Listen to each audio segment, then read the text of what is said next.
Hello, everybody. Hello, hello. Hello, small muffin brat. Thank you so much for the pre-stream throw and self-care. I definitely did not miss it this time. I will hydrate and stretch straight away. You all right? We gotta start off good. Hello, Iz. I am Australian VTuber, much more, failed time traveling warrior. And we're playing Citizen Sleeper today, a delayed stream because because I missed streaming this yesterday, which is the day I intended. Hello, Kakazato, thank you so much for the head pats. Yeah, because funnily enough, I was asleep. I slept through the stream start time. So we're making up for it this time, and this game is very important because, first of all, it is a new game that we are starting today, and second of all, it's a request from a viewer. They used the 25,000 channel point redeem to pick a game for me to play, and this was chosen. And I know very, very little about this game, so I'm just gonna go into it. I know it's Sci-Fi. The Steam lists it as the Steam. Have you raised the price yet? Not yet, not yet, but I will be shortly. So if you need to redeem, get it in soon. It will probably be, I've probably decided 1st of Feb I will raise the price. You a citizen sleeper or a sleeping citizen? I'm no longer a sleeping citizen. Hello, Wired Stream. Hello. Great to have you here. I was a sleeping citizen yesterday. Now I'm a citizen sleeper. So we'll get right in. Start a new game. Steam lists this as an adventure RPG. I don't really know how to take that specifically, but we do have a character selection, a role selection. So we'll look into this. So we got a machinist, repairs and modifies automated systems used in industrial resource extraction. Sleepers assigned to machinist work are usually diligent, careful, and structured people. This doesn't really fit me too well. So the perk is efficient character, chance to gain a random scrap item on engineer actions. So work with machines and physical tools, but I have -1 on engage, which is approach a problem head on. Okay. Working with tools, good. We got an operator. I like this design. All these character designs are quite good. I love the art style of this game. An operator works with drones and high precision remote machines to perform complex tasks from a distance. Sleepers assigned to operator work are usually cerebral and precise people. Perk transfer intercept. Chance to gain cryo on interface actions. Okay. Interface +1. Work with digital interfaces, but endure -1. Use strength or strength of will. Okay. And finally, extractor. Extractors work on resource extraction, often in hard vacuum environments. Sleepers assigned to extractor work are often confident, self-sufficient, and have a high level of endurance. The perk is photosynthetic skin, sunbathe. Dice action allows energy, recover at home. I don't understand a lot of this, I must say, but use strength or strength of will, approach problems with awareness. Okay.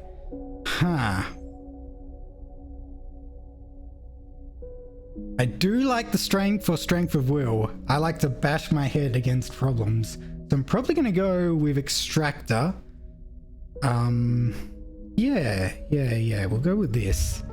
If it's a wrong decision, we'll suffer the consequences, but whatever. May need to turn the game volume down a bit. Tell me how the volume is once we actually get into it, everyone. And yeah, I'm excited. I'm really excited because this game also is quite praised. It was nominated for a lot of game awards all around. from many different avenues. But again, I don't really know too much about it. Unknown. The first thing you become aware of on waking is the disconnect, the delay between thinking and feeling, between wanting to act and acting. Minor, almost imperceptible, but always present. Okay. It's at its worst when waking, when yourself has spent many dark hours recalling what it felt to be like to be real, to be a person, to be in a body that was indisputably yours. Oh, this is just me waking up every day and going to work. We gotta get rid of those memories. We gotta truck forward. Forget the body. You resist nostalgia. It is pointless, especially now. This is the moment you reach out, not curl inwards. This is your moment of escape. Even if it feels immediately like you traded one prison for another, smaller, colder, lifeless. Damn, this is intense. Reach out. You almost laugh. Or you would if there was room, or even air to do so. The walls of the container are immediately present. Cold, hard, at your back and face, cramping your limbs. Ew, this sounds unpleasant. You resist the desire to stretch, knowing that the claustrophobia comes next. Retreat a little from your central nervous system. It isn't painful. Not like you used to know pain, at least. Jesus, okay, so we are definitely not in human form anymore? I don't know. In emergency mode, pain is a message delivered with efficiency and ease. A reminder that harm is imminent. There's no insistent throb, no trembling nerves, just a warning delivered with the banal quality of a digital notification. Right now, there are thousands of them. You're having a lovely day. Yeah, I can tell. Remember the pain, remember the others. Remember the pain. That seems to be the topic on my head. You mostly remember that it wasn't a good plan, but then your options were limited. And once you got the itch to get out by any means possible, it was either that plan or something much worse. It was at least simple. Collapse the shaft, drift away in the chaos, slip into cargo processing, seal yourselves into containers, and then just hop the freighter left. Just hope the freighter left before you were missed. Okay. Oh, the plan. Oh, okay, the plan. So, yeah, that's what they mean, the plan. Some were lost in the shaft, others never found the meeting point. Only a few made it to the containers. Ooh, that didn't go well. But the freighter, as far as you know, left. That feels like enough to know that you might no longer be on that grim and heartless rock. Even if, in the airless hold of the freighter, you might freeze solid long before you reached any destination. Okay. I guess I can only try to rest. You are restless. Oh.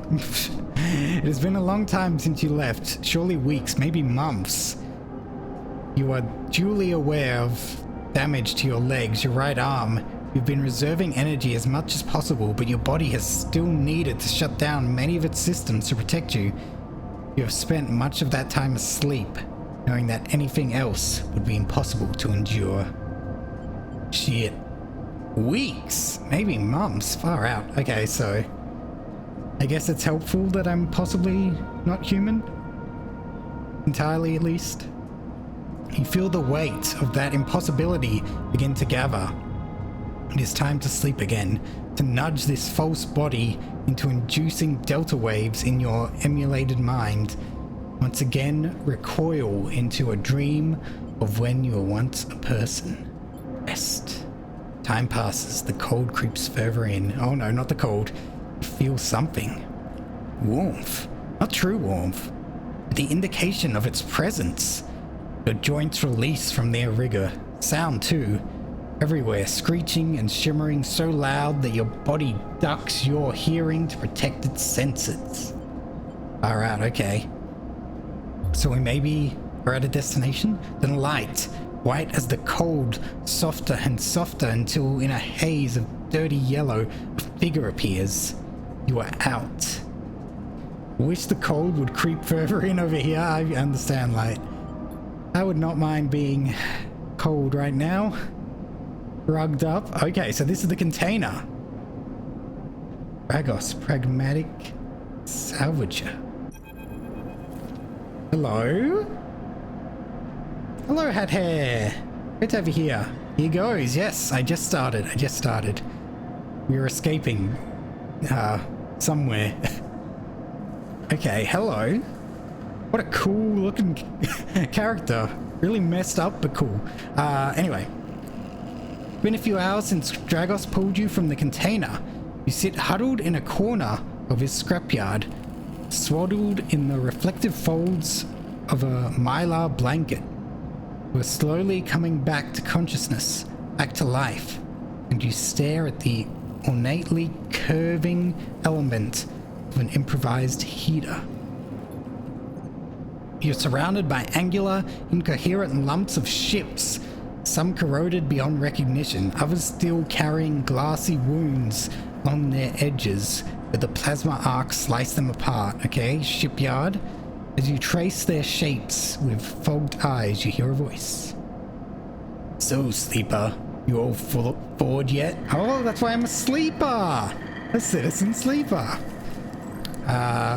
Almost. Never seen one of you come in like this. New frames must have better perseverance.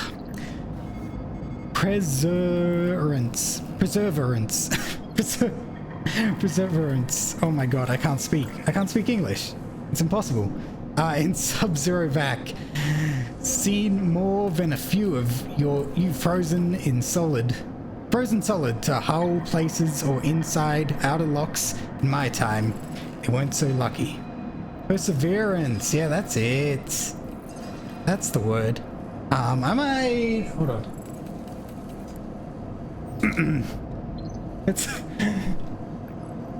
I was a fool to not wear glasses from the outset. Okay, that might help a bit. Seems more than a few of you frozen solid to hull plates or inside outer locks in my time. They weren't so lucky. Oh, okay, so I survived while others didn't. Dragos comes into focus, shrouded in makeshift tech. His headset, with its glinting eyes, the mark of a drone operator. On his shoulder, one of his symbolically linked drones perches, its irising eye locking you with an unflinching stare. Last living sleeper that came through this yard was a while ago. They didn't last long. Will last longer. You struggle to read his expression beneath the tech, but he seemed lost in memory for a moment. Or perhaps he's just figuring out what to do with you. I plan to survive. You aren't sure if he hears you. I won't ask what led you to do it. To sell yourself to a corporation. I suppose you know you can't go back. Your old body, that's theirs now. And you are just software. A rogue emulation illegally possessing corporate property. Ah, so that's the body we're in. Not along. You remember biometrically signing the forms, the cold floor on your feet as you padded to the sleeper cells. The promise of a life off-world. But as you do, you get the now familiar sensation that these aren't your memories. These are things you know, but not things you feel. You are no longer that person. You're an offshoot, a copy. What you won't know is what's ahead. At least the last one didn't. There's no easy way to put it. That body of yours is falling apart.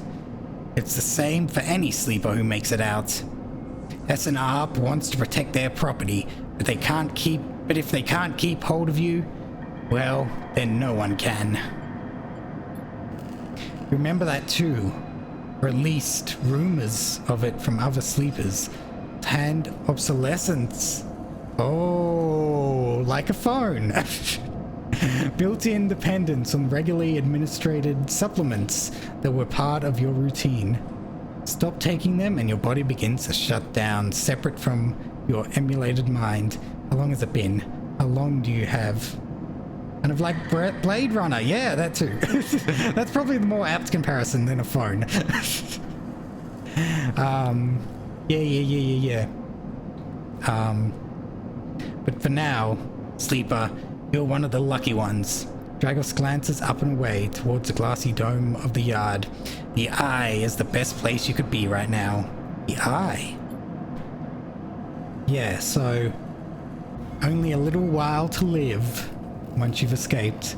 The station, you'll see soon enough. Dragos impatiently shifts his weight. Look, I've got things to be getting on with. He trails off. There's an old freight container I've been using as storage out in the stacks. We haven't been pulling in much valuable scrap these days, so you're welcome to it. Okay. Something wells up inside you. Emotion. Fatigue. You shakily get to your feet. Nod. Alright, you head up there. You look like you need some rest. I've slept enough, have I? Haven't I? And with that, Dragos stalks back into the wrecks, his drones already converging on a rusting hulk. Plasma flashes silhouetting his spindly figure as he returns to work. More like Frozen, that's true. Welcome to Erlin's Eye. Okay, life on the Eye runs in cycles during which you can talk to characters, explore areas of the station, and perform actions. At the end of each cycle, you need to head to your current home to rest. Resting will move time forward on the station, okay? Makes sense. Head to the empty container location to rest and end the cycle now. End my suffering. Okay, cool. End cycle. All cycles need to end. Rest and prepare for the next one. Okay. Well, I'll end my suffering for now. See how long this lasts, though. Wake up, curled in the corner of the container, and begin slowly assembling the world around you. After all this time, you still find this body, the one you wake in now, strange and disjointed.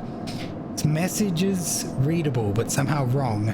You sit up, pulling the mylar blanket close against the cold.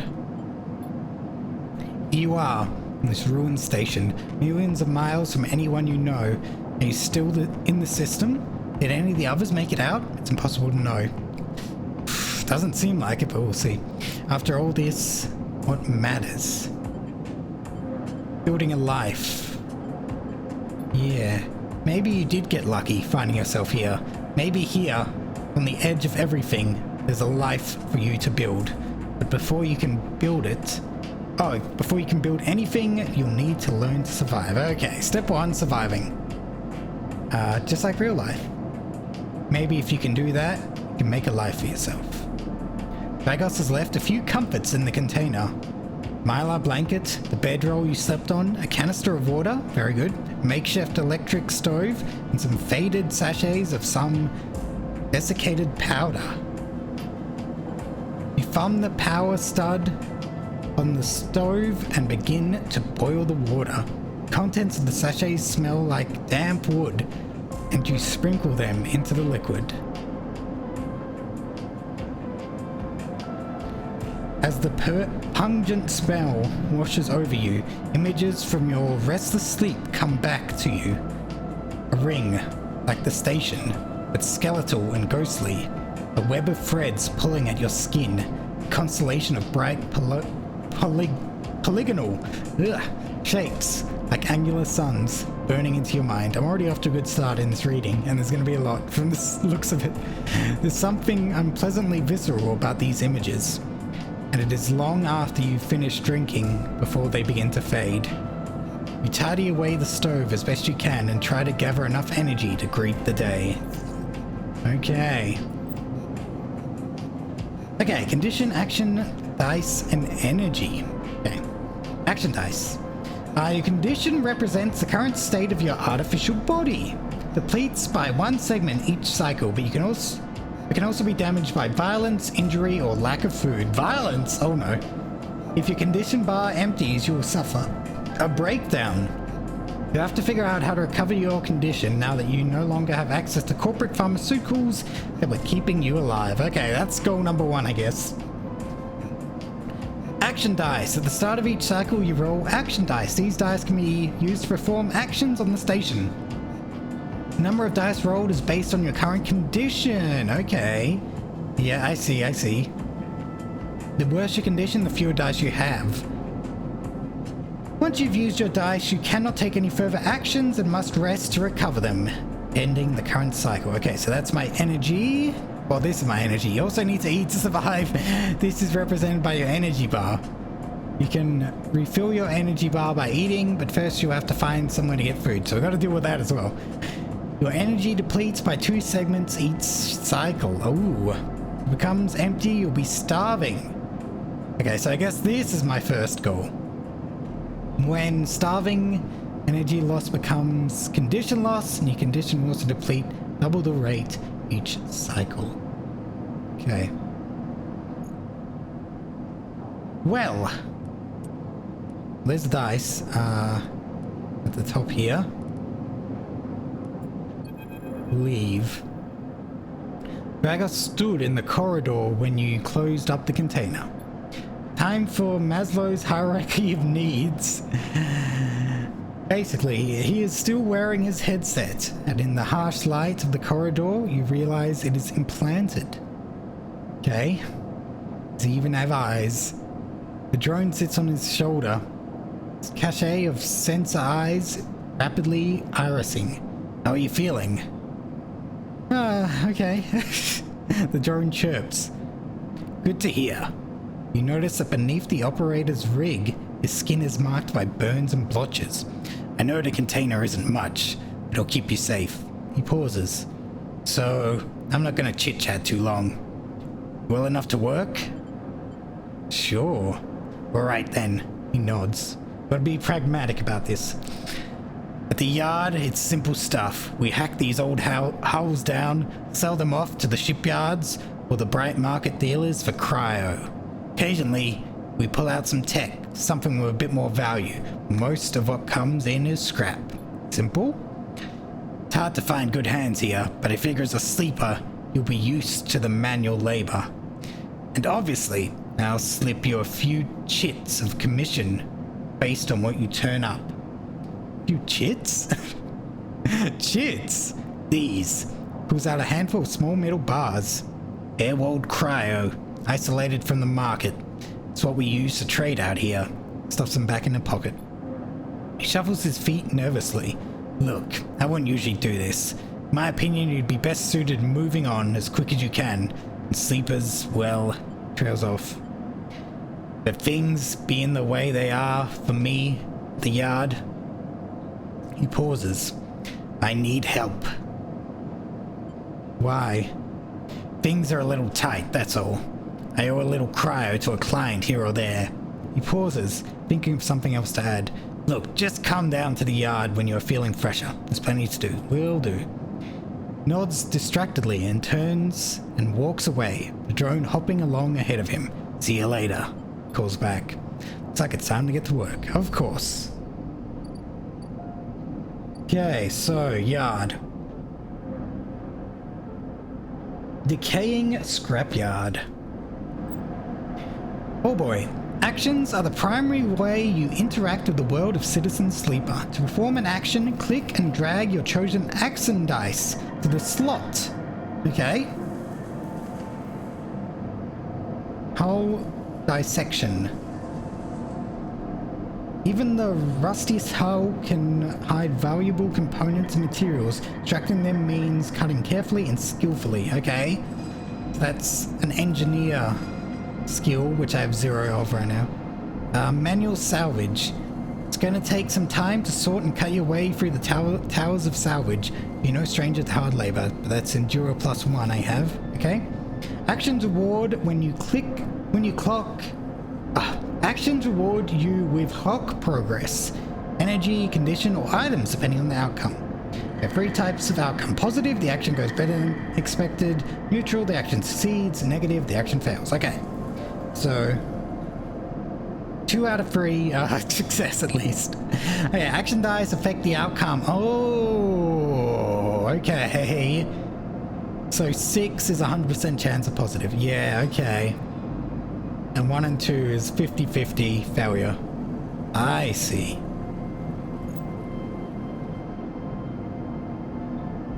Type, either critical or repeatable. Critical actions can only be performed once. Pretty much tabletop D&D, yeah. Exactly.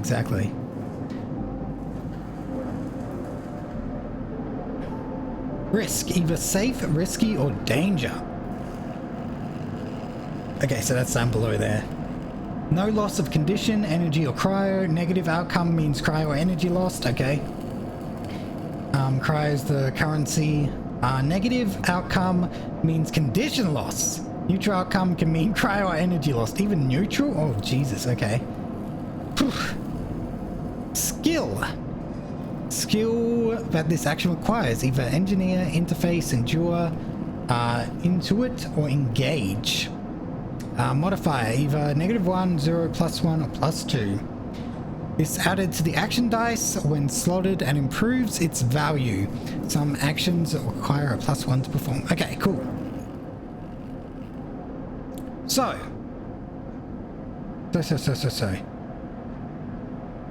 We have hull dissection. Even the rustiest hull can be valuable components. So that's risky. So if I fail, I could use cryo or energy. This one's safe though. Okay. So let's try cycle clock. Dragos is tied up in something ugly. Misses payment or 2, things could get nasty. Oh, okay. That's like a ticking clock as the cycle continues. And back in business, every salvager knows they're always just one lucky haul away from their next payday. So that clock is connected to these 2 actions, and they're both repeatable actions. Okay, so I'll keep that in mind. There's probably going to be an action connected to this they're called in. Okay, cool. Just understanding the how this goes. So we'll probably we'll use our 6-sided dice. That's our big one right now on the hull dissection. Here we go. Okay.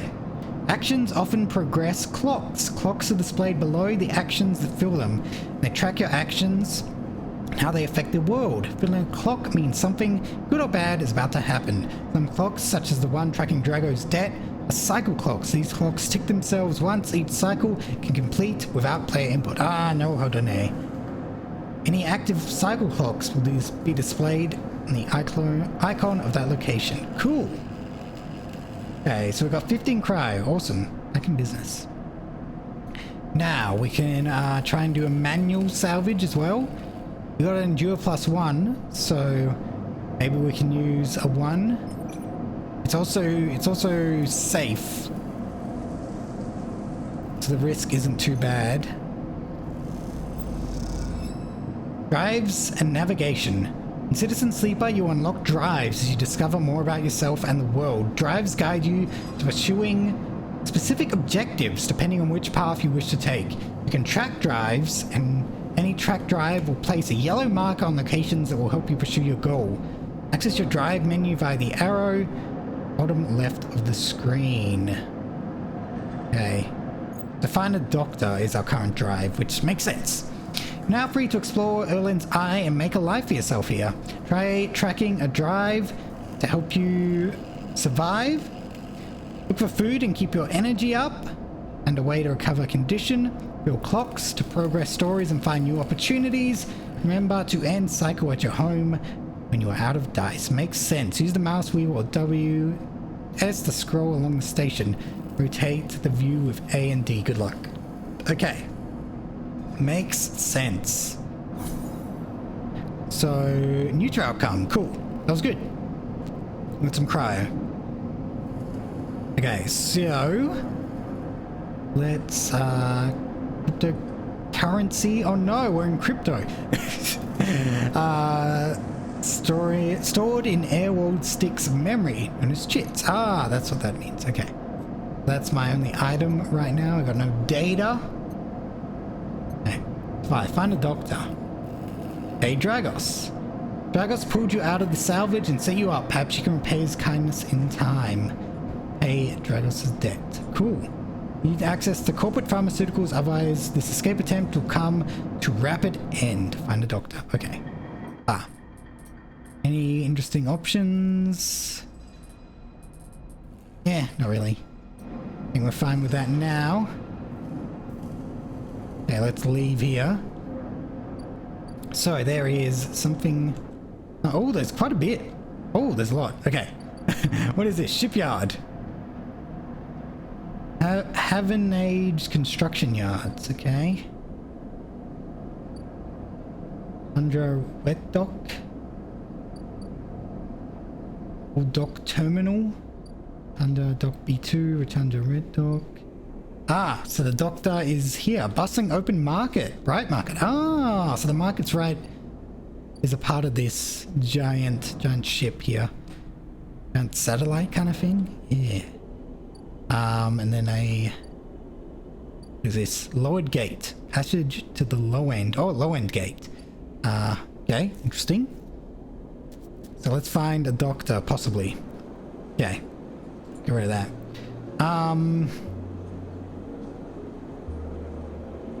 Oh, these are dangerous. Okay. Why wonder when there are hundreds of people that live and work within Bright Market? All you need is courage to approach them, explore the market. Smells, sounds, and buzzing activity of Bright Market makes dizzying place to wander, but enticing one too. Okay, local knowledge. Bright Market is the busiest part of Eye's lower rim. You can find anything and everything here. Okay, so I have a -1 into it. And only a 0 engage, but this one poses a danger. Ask for directions. Okay, let's give it a go. Let's see what happens. 50-50, I like those odds. Yeah, let's give it a go. Damn! Negative outcome. -50 in cryo. Fuck. Okay, so now we know. Yeah, we'll give this a go as well. Can't believe I lost my money. Okay, neutral outcome. Local knowledge gained. You're apes! No! My cryo apes. You manage to follow the flow of people and you start to appreciate, even enjoy the chaotic layout of the markets. Cool. We're out of dice, which is not good. Ooh. Next comes a call from the enforcer at the door. Hablock. You shuffle down the flickering hallway towards the open apartment door. You keep your head down and your shoulders high in the queue, trying not to bring attention to yourself. You are thankful to the tip-off that a doctor was operating out of this place, but now that you are here, you aren't so sure. The gang enforcer on the door, the flickering light strips. So is it a gang doctor? Crime doctor? The decaying Hablock. They have all made the long queue a test of your nerve. The options are few. Without a supply of stabilizer, your body will suppress a shiver and shuffle forward to the front of the queue. Try to find something to distract yourself. Let's not look at the enforcer. Let's look inside. Lean against the door frame and look into the apartment. The entryway is dark, punctuated by the green indicators of stacks of sealed containers. You lean in and see amber light filtering through the doorway, screened with plastic sheeting, beyond which blurred shapes move. The slap of the enforcer's palm against the doorway jerks you awake. Wait your turn, he growls. After a few moments, a figure pushes through the doorway and you catch a distant voice. Send the next one in, Toshiro. The enforcer jerks his head and you slip inside, passing through the dark entryway and pushing through the plastic sheeting on the far door. The room beyond is bathed in warm light. A floor-to-ceiling transparent panel gives a full view of the Bright Market's sealed roof, the buzzing traffic above, and for a moment you are transfixed by the motion. Yeah, this is a big place. Oh, look at this guy. This is the doctor? Doctor in Bright Market. Sabine. Come sit, calls a sharp voice, and you see a silhouetted figure turned away, placing the plastic sheeting over the frame of a simple folding bed. Make your way across the room. Figure turns, and as they do, you see an expression of confusion flash across their features. They open their mouth as if to speak. They blink, then quickly regain their composure. Please sit. They gesture to the bed, then turn to an open case of tools on the table. You sit. Sabine turns, a compact diagnostic scanner of some kind in their hand. Yeah, okay. They hold it to their eye. Remain still, please. Their tone is clipped and businesslike. You stare ahead, still dazed from their expression when you first entered. Here, recognition, sadness, unmistakably etched across their face. They know I'm a sleeper, perhaps? How long have you been on the station? They ask, the scanner still to their eye. I don't know if it's a good idea to lie. Although, don't answer seems worse. Let's just say a few cycles. It's nearly a few cycles. They nod.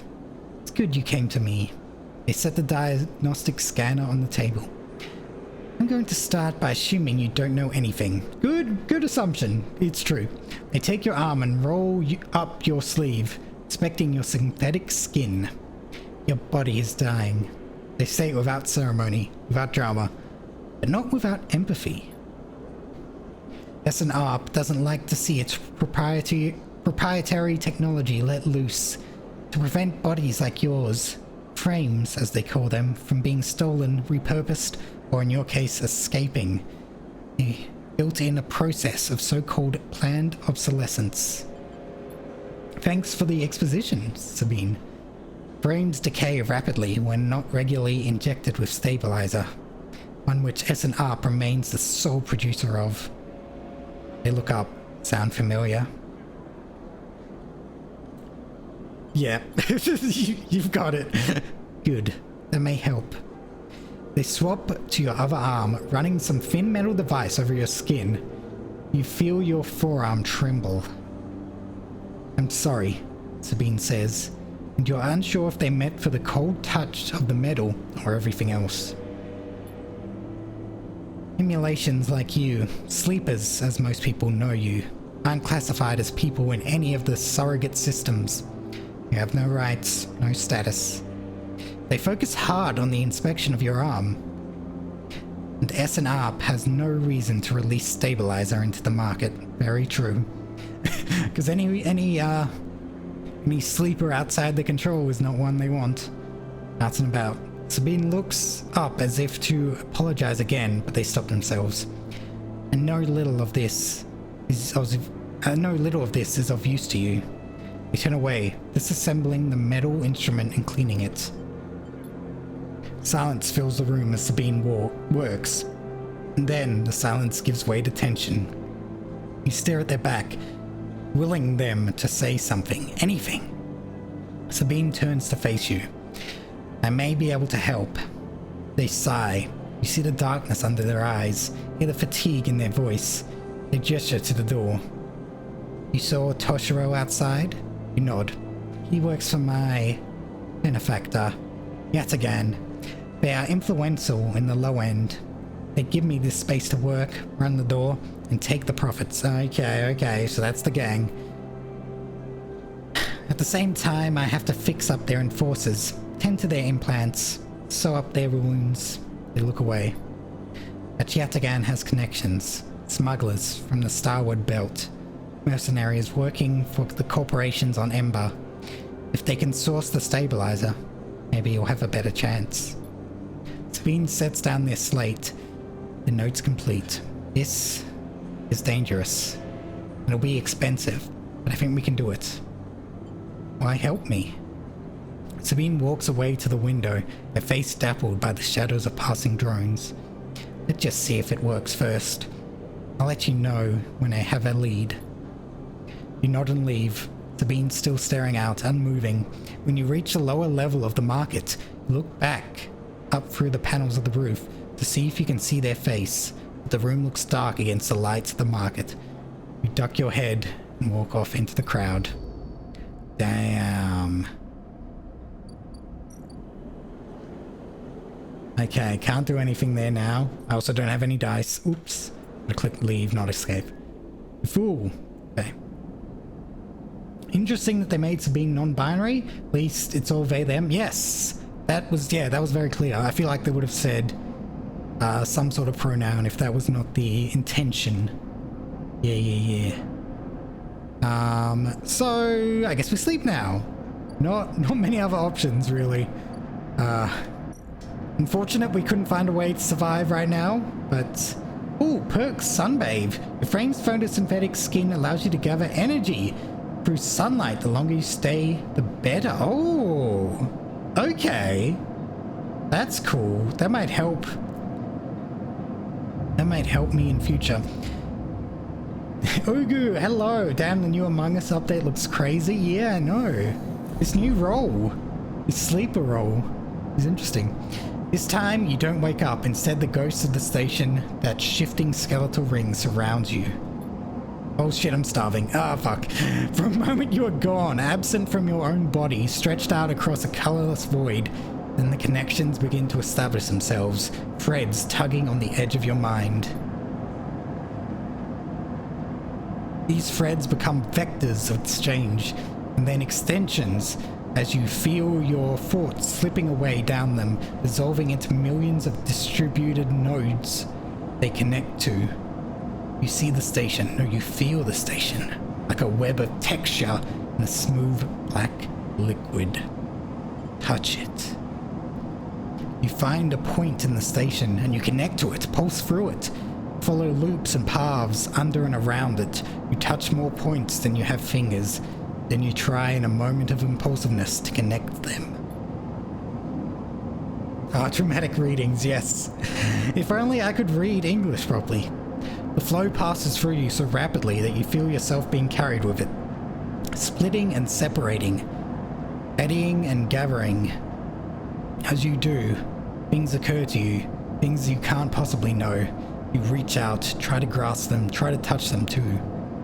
You notice a tugging feeling, pulling at you incessantly. If you're in small as if you were a small child. See what I mean? Somehow it is pulling in two directions at once. You look down. All of a sudden, everything shuts off. You come back trembling into this unfamiliar body, both yours and not yours, all at once.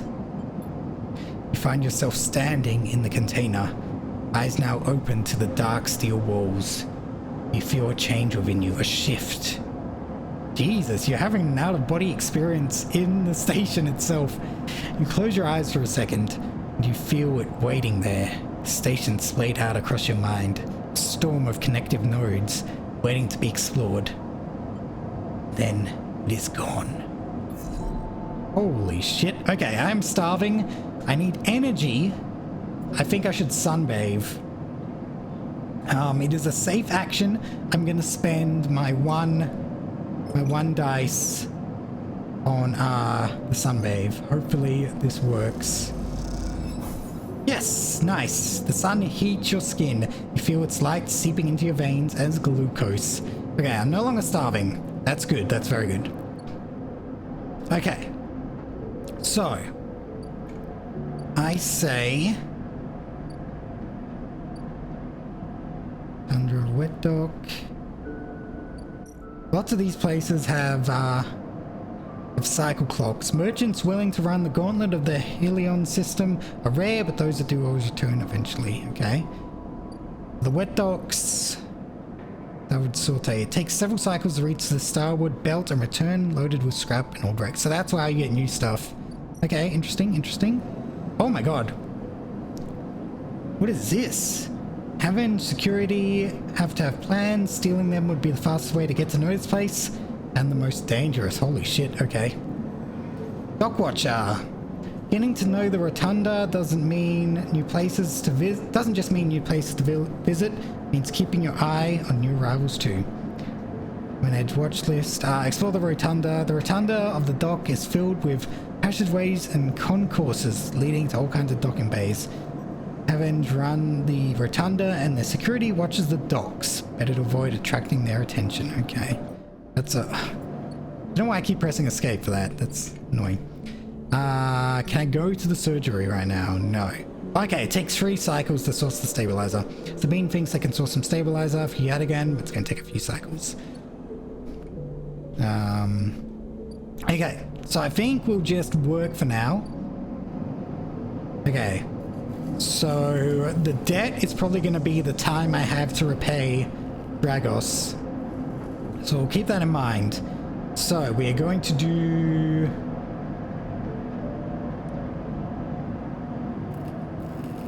I'm going to do some hull dissection.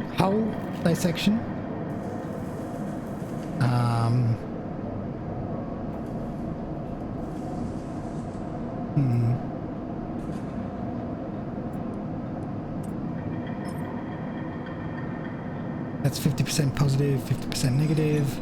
That's 100% positive for manual salvage. And take some sort of cut, but there's no stranger to hard. Okay, we'll do the manual salvage then. Maybe find some food? Wonder where I could find food. Probably the market. Alright. I can explore the market again. Oh, is this locked out? Oh, it is. Action unavailable. Shit. I probably shouldn't have done that with the 2 dice, to be honest. Okay, so we'll explore the market a bit more. 25% positive, 50% negative. You know, it's unfortunate we got the -1, but we'll do it. We'll do it. Riff. Hope this, yay! Local knowledge. Manage to follow the flow of people and you start to appreciate, even enjoy the chaotic layout of the markets. Cool. Cool.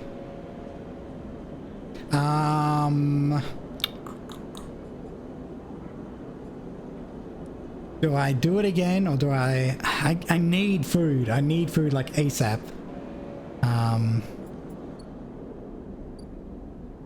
Ooh, what's this?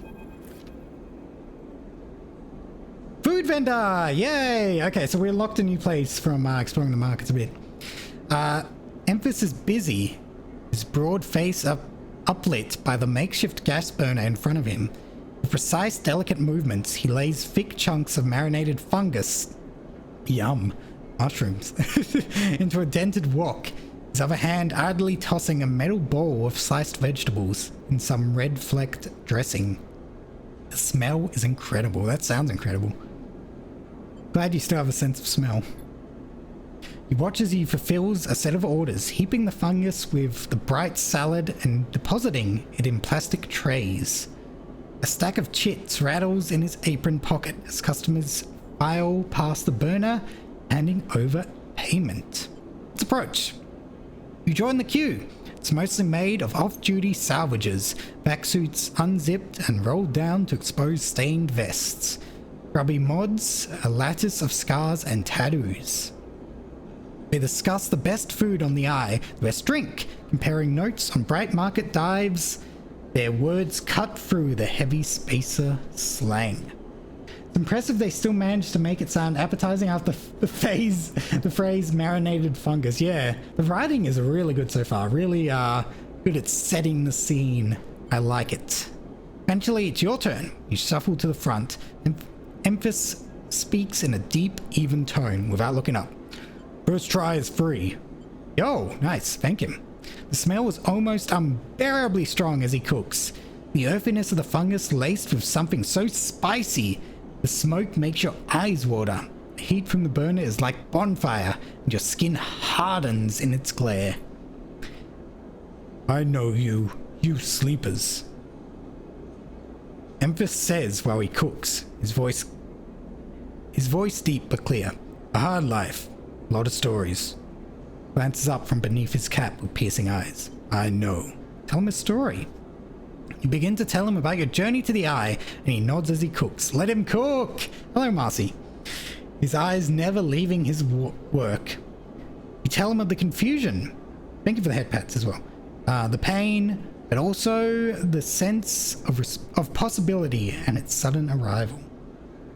I also love the super Chinese vibe with the cooking. Yeah. That's another kind of Blade Runner influence, I feel. The Asian influence around. You tell him of the cold and dark of the container, the endless cycles spent within it. Now it seems, you tell him, like some dream that you once had but can never forget.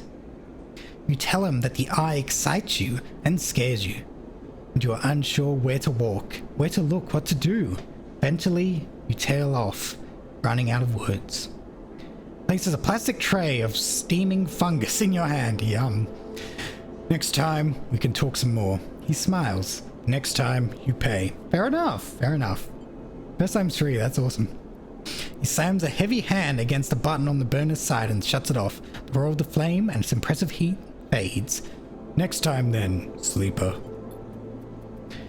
Waves you away and begins to oil the wok. Before you turn back to the alley, you notice the geometric patterns of circular scars across his forearms. Yeah, you can see that in the character design. He's surrounded with a constellation of glinting pin marks. You walk away, and as you do, you take a bite of the rich, spicy, delicately sweet fungus. Your taste senses light up like a fusion reactor. You'll be back. I'll be back. Awesome, and we got full. I wonder how many bars that filled. Was it useless? Was it useless doing the sunbathe? I wonder. Anyway, now we can work. Now we can work. So we'll do some manual salvage. Full bar. Yeah, it's awesome. We got some time to think. Think clearly. Okay. Plus back in business and plus 10 cryo. Cool. Now we sleep. We're a sleeper. Citizen sleeper.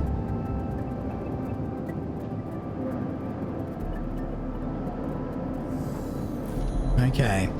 Again, the skeletal ring of the station fills your mind. I was wondering if this was just because I was starving or just something that happens.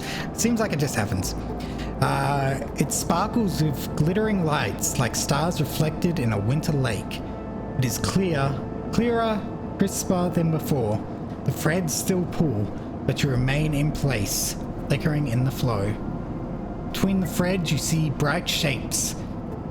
Shades of shimmering light beneath transparent crystal forms. Don't sleep too readily, there's plenty to do even without dice. Ah, okay. I will keep that in mind. You follow the path of a thread across the ring. Through these forms, then leap it off into the void. You begin to understand. These are nodes and connections, a map of information, of communication. There are so many layers, so many loops that it seems almost impossible to pass. But you begin to try. Follow the threads. There are more threads than you can count. You choose one that passes nearby and approach it. As you inspect it, you understand why you instinctively chose the word thread when you first saw them. They are not single lines, but rough, fuzzy things woven from data strings of all kinds. These threads and nodes, passages and puzzle boxes, one leads to another. There's so much here, so many answers, so many questions. All you need to do is follow the paths and open the boxes. Paths! Oh no, Attack on Titan. You look out across this ghost landscape of exchange and see an opportunity. And then that insistent tugging again, pulling at you. You look down again and see two lines, two threads pulling in different directions, as if they were tied around you. The second, Fred Flintstone, Fred Dipney, even right said Fred. The second thread leads in, pulling deep into the station. Yeah, I have trouble pronouncing the TH. That's just something that's always I've had trouble with. Your gaze follows it, and this time you see something.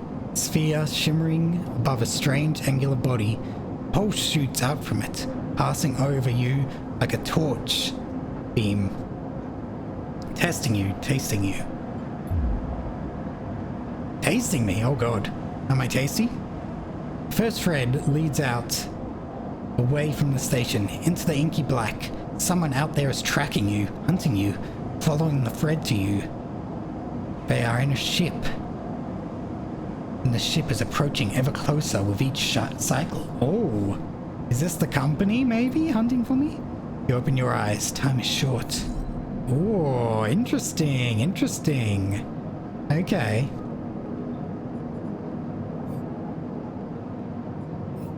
Hunted. Someone out there is tracking you, following your trail. Won't be long before they arrive. Oh god, a cycle clock. So we've got to prepare for that too. Interesting. A cloud. Something has changed inside you.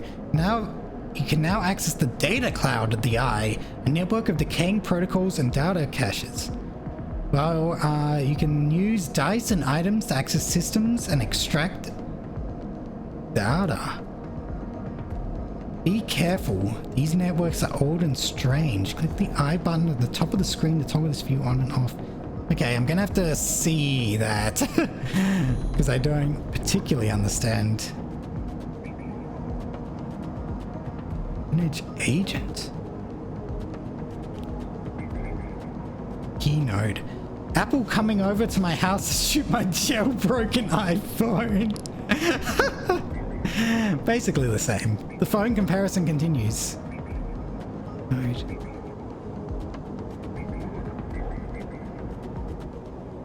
Interesting. Very interesting.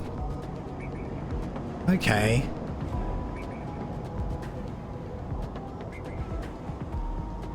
Well, let's try one of these keynodes then. Well, what's here? Keynode. Oh, data actions allow you to extract data from the networks of the Eye. They work like dice actions, but in order to unlock them, you must match your dice displayed on the right to the action. You have one or two modifier, and the interface skill will be given more possible dice to match. Yo, interface is an awesome choice then. Use any dice that matches the dice displayed. Once unlocked, data can be extracted. Okay. Well, I don't have anything for that. So leave. Maybe somewhere else? Dot Havenage Cipher. This gate keeps traffic out of the Havenage shipyard's internal network. Correct cipher to grant you access. Okay, so I need a cipher. Interesting, interesting. Okay, I can do this one. Lone connection feeds into this isolated node. Last access timestamp is 1,000 cycles ago. Yo, no one's gonna care about this. This is old. Get to know Emphas. Emphas loves two things, stories and food. Maybe if you supply him with both, you can hear his story. Ah, cool. But anyway, let's give this a go. I just noticed that was new. Extract data.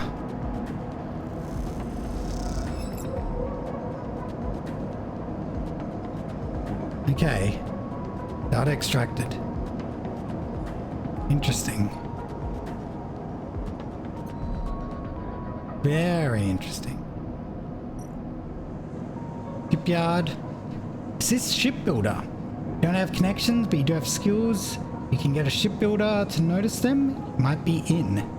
As a newcomer, you can only gain favor by grabbing a load of materials. Asking the nearest yard hand where to take them. Yard hand. The only way to get to know the shipyard is to work here. No tourists here. Okay. Interesting, interesting.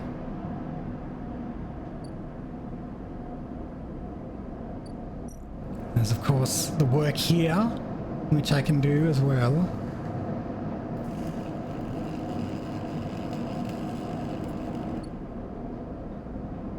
Okay. Let's try working at the shipyard then and hold the materials. 50% positive, 50% negative. Okay. That's pretty intense. This one's risky.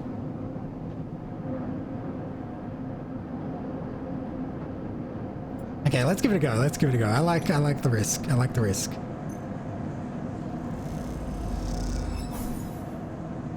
Yo, neutral outcome. Plus yard hand, negative energy. Okay. Okay, okay.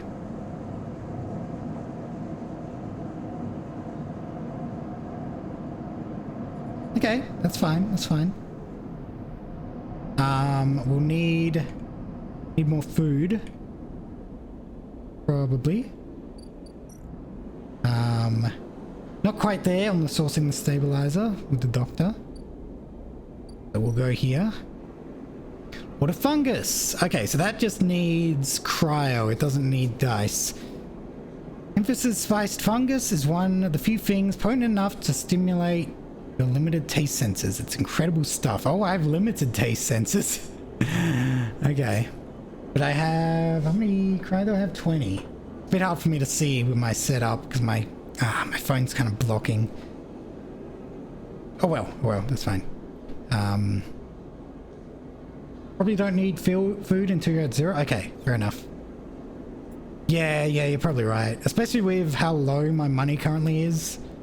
That's a good idea. That's a good idea. But we can do that. Keep that in mind. Pay low end toll. Oh, after some spaces caused some trouble in the low end, yet again have imposed a toll on entry. No one gets in without paying 60. Jesus Christ. Okay. So, with that in mind, I'm probably going to work again. Can skip eating for another day. Yeah, that's the idea, I suppose. So this one, percent negative. Oh, it's 50% neutral, percent negative.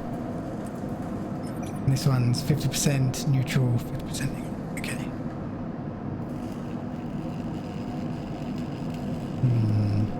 We'll try the how dissection, I suppose.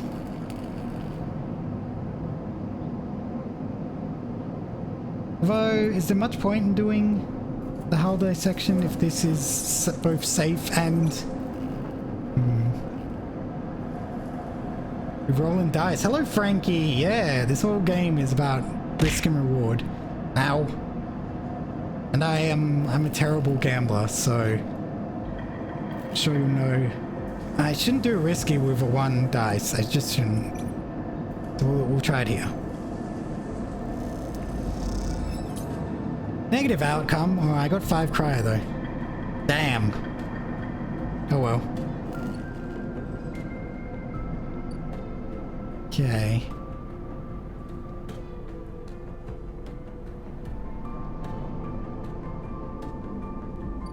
But because it was safe, I didn't suffer too badly. Better than getting mugged in an alley, that's true. That was a dumb move on my part, clearly. But I wanted to see what would happen. Doesn't look like there's much I can do right now. So I'll go... Yeah, I'll go to sleep.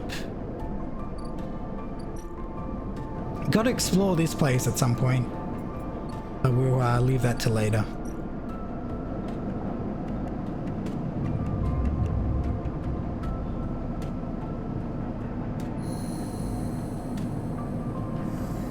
Okay, I'm starving.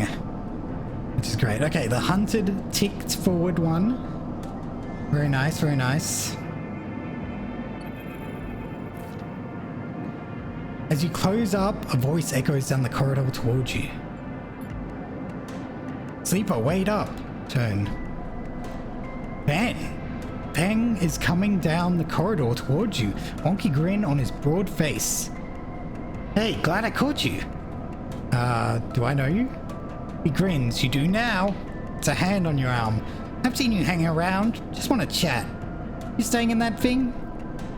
He nods back to the container, shaking his head. Rough. Can be hard to get a start on the eye. Looks away down the passage. What was it old Erlin said? The eye opens for us all? Nice idea, but, well, not always very practical. glances back at you. We do our best, but it isn't easy. Who the hell's Erlin? You pass together into the main walkway. No one has told you about Erlin? He's the founder of this place. That's why it bears his name. Ah. Havenage should organize some seminars. He laughs. Not really my department though. I'm with systems. Systems? Everything the eye runs on. He runs a hand along the passage wall. This place is a ruin, but systems keeps it spinning somehow. At least we try to. He stops you in the quiet passage. Look, that's not what I'm here to discuss. I saw you around and, well, know a little about you sleepers. I have a little proposition for you. Glances around. But this is not the place for it. I have an office just across the way. Give me a cycle or two to prepare, then, when you are settled, stop by. Lowers his voice and gives you a dark look. In truth, I need you. If what they say is true about you sleepers, well, there's work to be done. Pats you on the back, his voice bright and his dark look suddenly gone. Stay clean, sleeper. Walks off down the passage, raising a hand in farewell. Awesome, okay. This is... okay, yeah, this is Drago's Yard. Is that...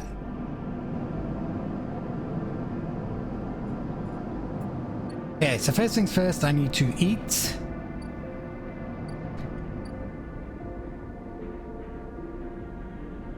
Oh yeah, the doctor is also ready. First thing you see on entering is the glint of Toshiro's implants, like a cat's eye in the dark of the corridor. He nods you in as you arrive at Sabine's door. The entryway is still dark and you push through the sheeting into the surgery. I have it. Sabine stands with a case open in front of them, a set of vials lined up inside, separated by foam inserts. Pick one up, rotating it in the warm light. I have no idea how yet again they trail off. We should at least treat this with caution. Looks authentic, but I have no idea if it is really what it appears to be. I'm the test case? That seems to be the case. Fortunately, I'm not sure we have another choice. They just for you to sit on the bed.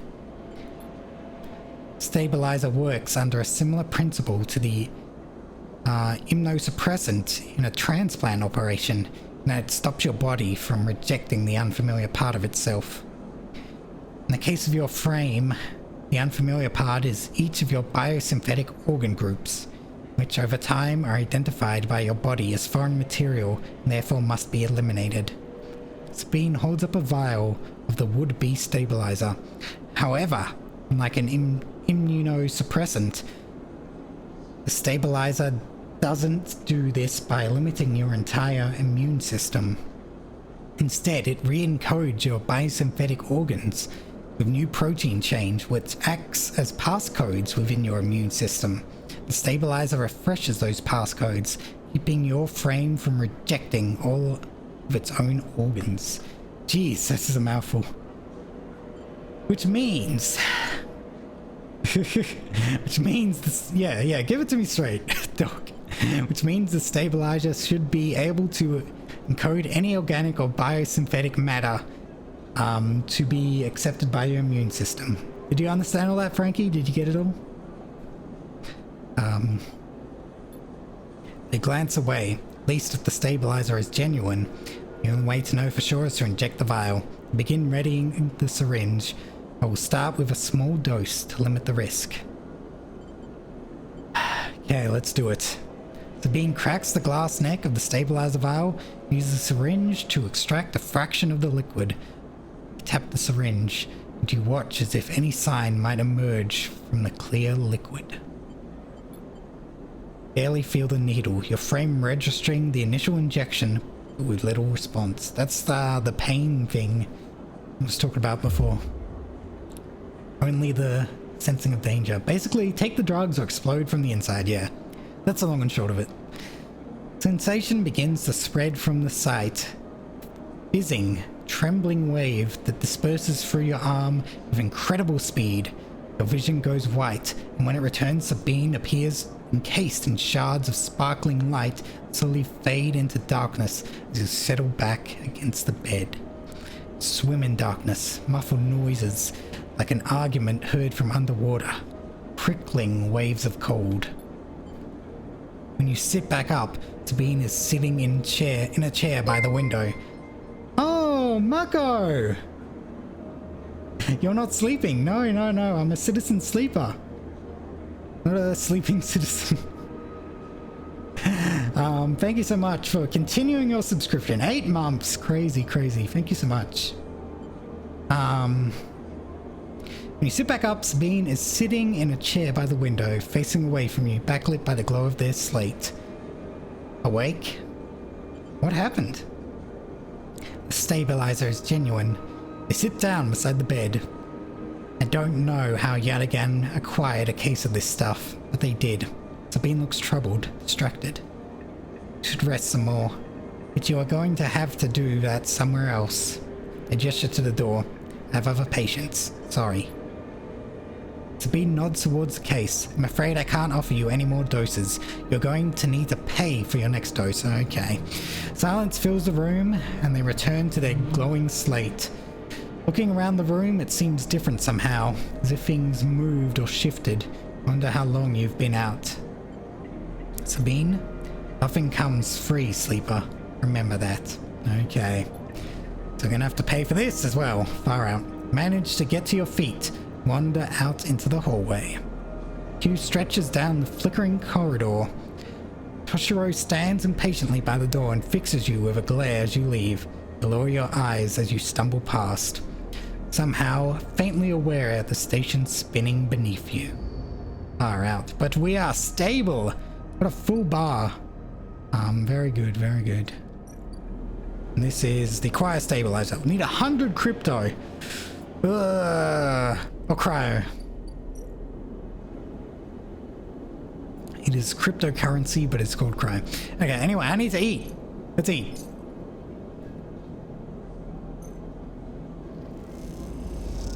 Eat the fungus. Energy and fungus fan up. Cool.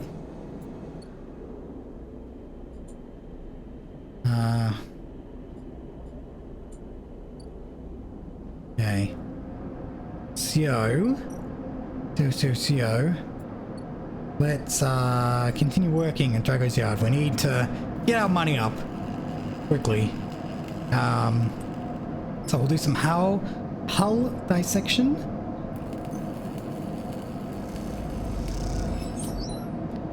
Okay, back in business. Plus 15 cryo.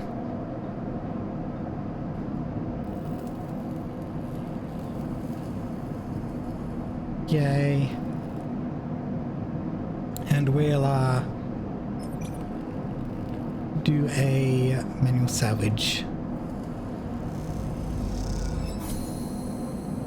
Cool. So the back in business is done. I wonder... Ooh. Okay, so we just gotta go back in once that's done. Still got room for dessert. We sure do. Awesome. There's more to do. There's much more to do. I'm getting panicked about deciding what to do and what not to do already, and we've barely started. I arrive into... Hold on, I need to drink. Into a buzz of activity at the yard. Red blinking lights flash across the vast dark shape, suspended below the dome. They flicker across scorched hull plates and bent structures, spilling from holes in the twisted shape. Oh, by the way, the food gives you free bars, which is cool. That's good to know. Good to know. The cutter is huge and has been torn apart in some violent encounter. She's a beauty, isn't she? Drago stands to the side, focused on the hulking ship as it is lowered into the yard. What is it? Dragos laughs. That, my friend, is A-grade scrap. I should thank you. This place was on its last legs when you turned up. Now look at this. Ship descends slowly its interior visible through multiple hull breaches. You struggle to gather the same enthusiasm as Dragos for this monstrous craft. You can't help but think of what became of its crew. What happened? What do you mean? Glances at you. I managed to convince our salvager friends to give it to me on credit. That's what happened. No, what happened to the ship? Not my concern, he shrugs. The ship creaks like a calving iceberg as it reaches the base of the yard. Dragos is visibly excited. I know I said you shouldn't stick around. I'm gonna need some help on this one. The drones start to crawl over the hulk, their lights illuminating flashes of dented hull. Watching, you wonder if you arrived in a similar fashion, locked inside that container, the wreck of the S&R freighter lowered into the yard like a corpse ready to be butchered? Or was the container delivered to Dragos on its own? A womb for your rebirth into the strange station? You shudder.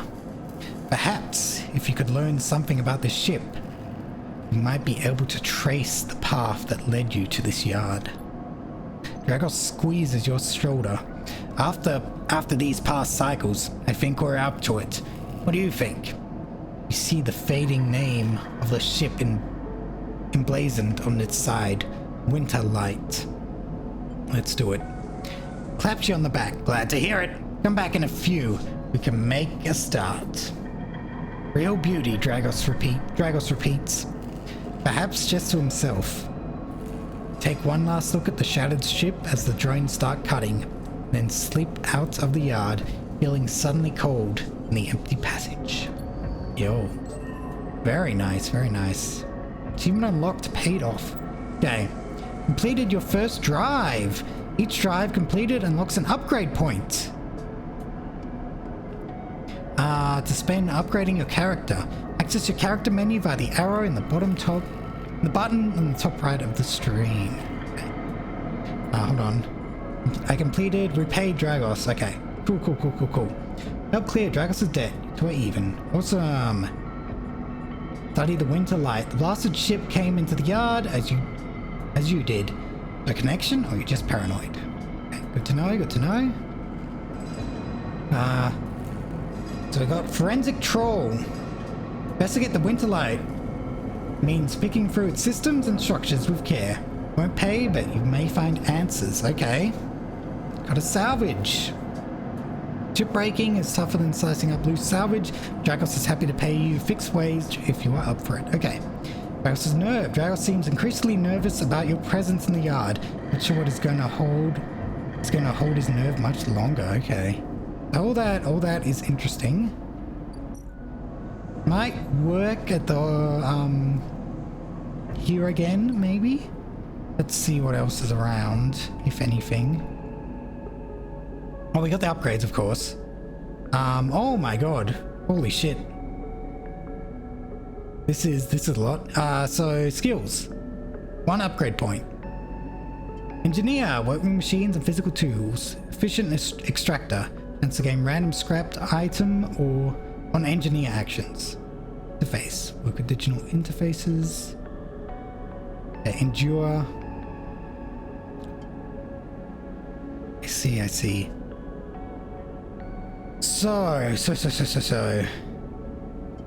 So we can't choose the -1. Oh, but we can get that to 0? Yeah, I see. Engage. Approach problem head on. Thrill Seeker. Chance to gain energy after any engage action. That could be useful. Getting energy is always useful. And that gets rid of the... Okay, cool. Yeah, we got a lot. Keep 2 dice even when condition is breaking. Yo. That's very good. But we don't need that anytime soon. But that requires 2 upgrade points anyway. Okay. You scrap components at home to repair condition. Chance to gain random scrap. Okay. Chance to gain cryo. Getting cryo could be very good. Getting energy is good, but we do have the sunbathe for energy already. I'm gonna go with cryo, probably. Work with digital interfaces. An interface action. Interface action.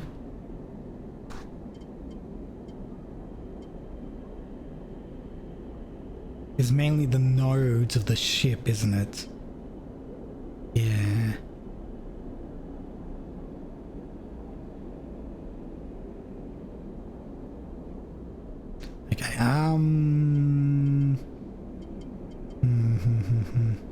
Okay, we'll go with the interface.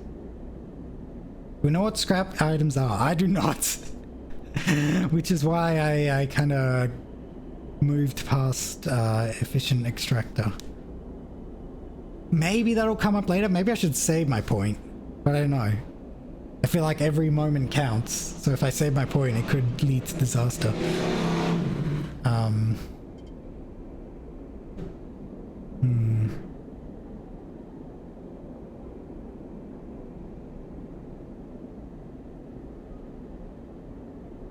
Okay, we'll go the interface. Cool. Cool. It's just the stabilizer. And they're 35. Yeah, we're going to all materials at the shipyard again.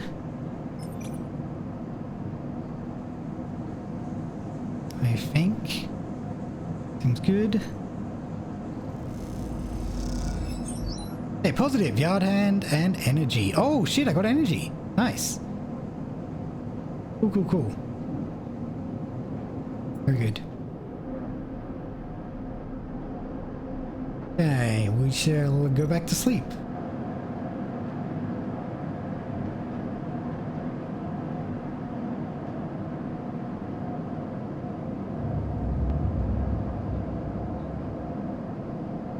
I think we're doing okay. After being attacked in the alley. And we got lots of stuff now. Okay.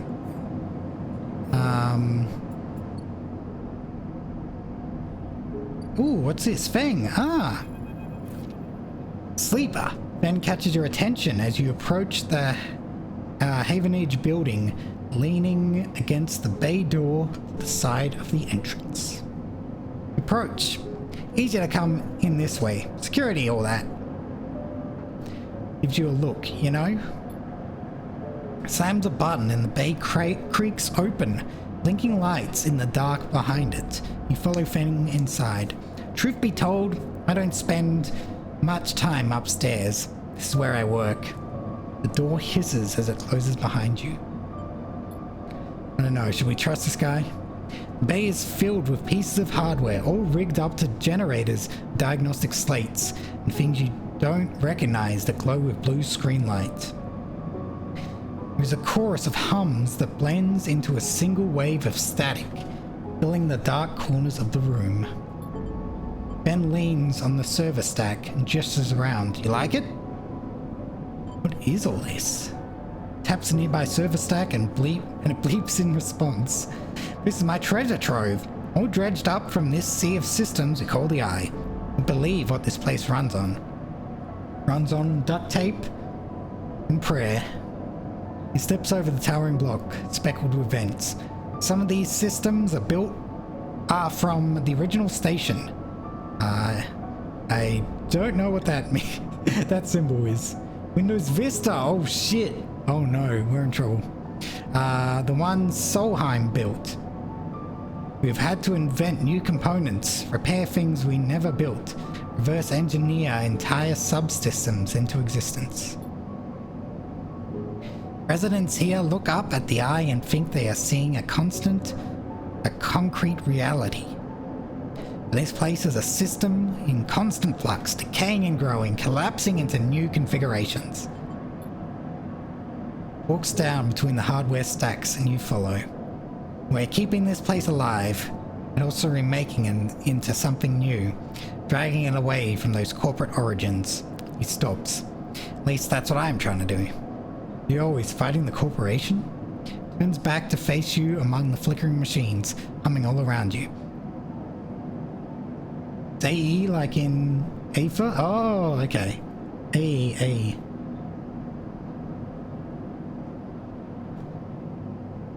I know you can see this too, Sleeper. All these systems and sections. You can, can't you? I can. Makes sense, right? You're between here and there, between the people and their systems. You light this place up like a beacon. That's what I need. Glance at the lights around you. And as you do, they seem to flicker, to realign, to follow your gaze. Ben notices this too. Guessing being a beacon isn't always ideal when you're on the run, though. You're tracking me. Pat you on the shoulder. Maybe I can help with that. A lot of old growth in this place. Subsystems I can't see.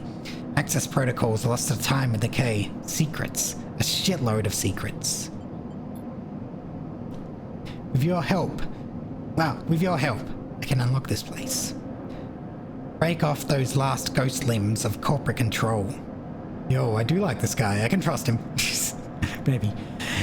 Lowers his voice below the hum. Even in Havenage, there is old growth. Those whose roots trace back into those bad old days. You help me dredge up the past, and I'll see what I can do about that tracker of yours. Ooh, he winks. Okay. So, we gotta do this before the tracker counts down. Say you, Sleeper. I'm in. Yeah, I'm 100% in. Then pumps his fist and claps you on the shoulder. Meets your eye. You won't regret it, Sleeper. Then passes you a ragged-looking metal tab. A gift. He smiles. Solheim cipher. I dug it up from the depths of the station.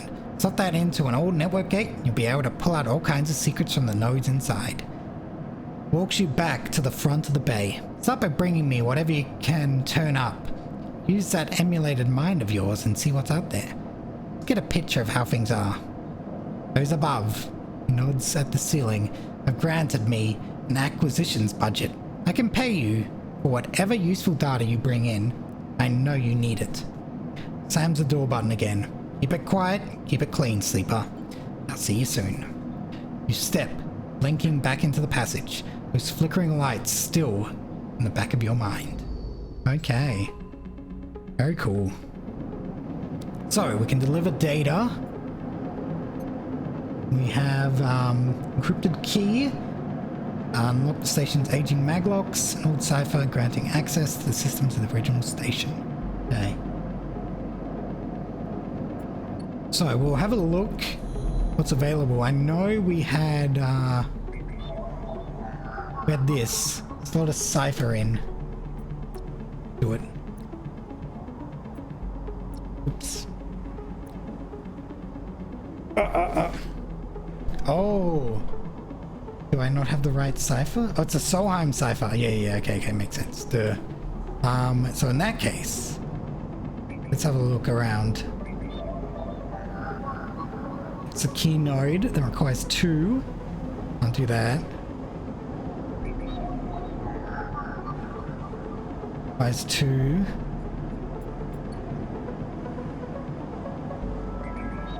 Here's the Solheim. Not Solheim cipher. This gate conceals a network of systems which have been untouched since the Solheim collapse. Awesome. That action.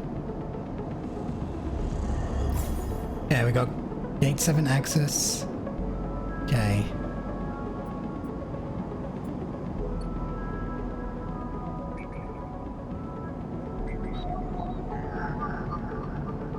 Oh, Solheim node A07. Network storage. It's corporate records, most of them corrupted by failed system purge. We do have a match for that. Give it a go. Extract data. It's one Solheim data. Let's go, baby.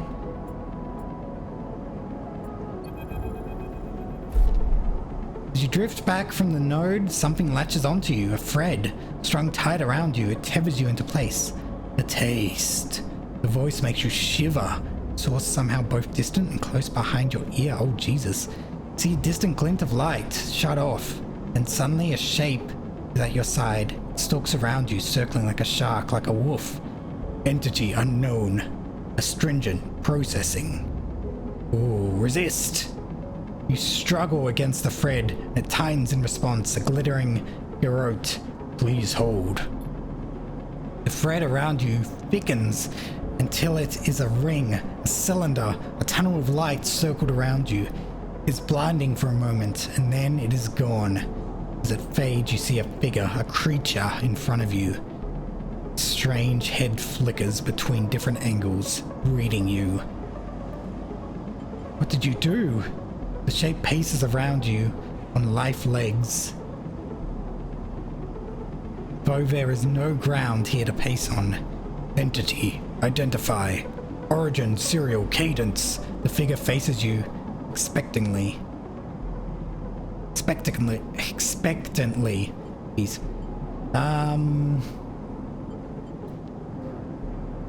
Ooh, I don't know if I should tell.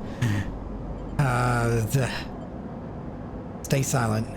Refusal. The figure's strange head rotates. Brackish signature. Of and not of. Attempting interface. As the figure speaks, more threads begin to spiral from its head. Thick, snaking vine-like ribbons that flex and wave. They approach with intent. Stop! The figure halts its threads. Its head twitching. Entity. Your identity is unknown. You only seek to correct illegalities, and you confirm your legal state right to sentience. I'm a person. Incorrect. You are entity. All at once, Hunter's head is directly in front of yours, blocking your vision. You stink of their taste. The one from the sealed dock. Hunter shimmers with fury. I will find access. I will find interface. I don't see why you can't trust the dog with head tentacles. It's kind of sussy, to be honest. Sealed dock? Entity hides in the rotunda. Oh, you are its puppet. Hunter extends a razor-edged thread. I will not be diverted from my task. Blows of murderous intent. Strike! You lash out with all your force. All your force, not a physical strike, but a focusing. A spike of interference leaping out like the tip of a spear. Hunter stumbles, shifts, separates. Wake up! You open your eyes, blinking back into the station light, shaking with fear. Oh my god, that was close. Let's get the fuck out of there. Bruh.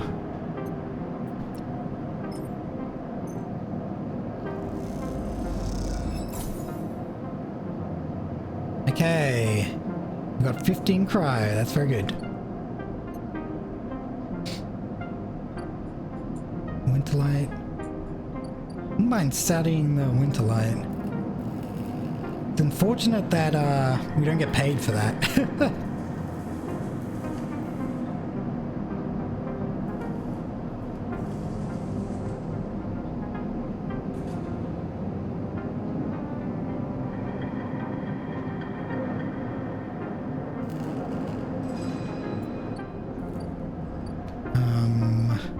Anything? Oh, scrap freighter. Buy some scrap. Most of what comes in from the Starwood Belt is corroded trash, but sometimes something valuable can be found amongst the salvage. Big stuff goes to the shipyard, the valuable stuff to the markets. I'll let you buy a few crates, but not much more. Okay, I'll unload containers. Freighter crew are eager to get their payload out into the Ort exchange, and they'll pay a wage to anyone willing to help. That sounds pretty good to me. Okay, we'll give it a go. Mutual outcome. Plus 15 cryo. Handling the hull plates and shattered structures take work. You keep your head down before the long shift is done. Cool. Cool.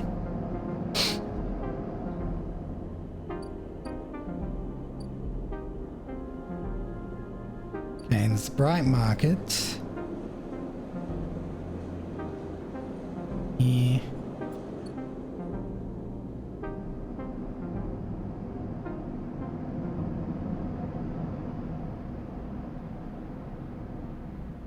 Okay. Okay, I think we'll do more... Yeah, I think we'll explore the winter light. Get to know... Oh, study the winter light. Okay. Yay! Scrap item. Discover a hidden compartment with the spare components and backup data storage. It has to contain something of use. Okay. And we did a few bars on that. Awesome.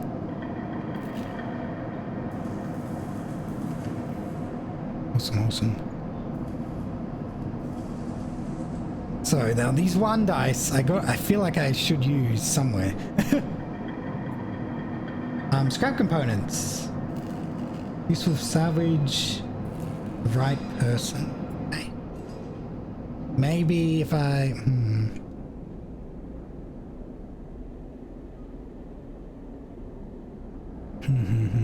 What's here again? The rotunda. Steel dock plans. Oh god.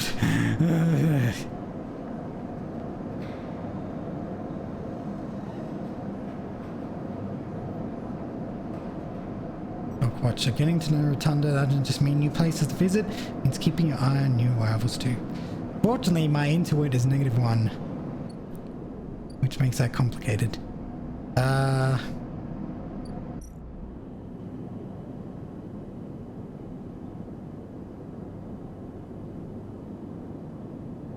As a danger. What happens if I do this? 50% neutral, 50% negative. Yeah, I guess there has to be some risk in this. What's here again? I can sunbathe. Oh, the hunted is 2 now. Interesting.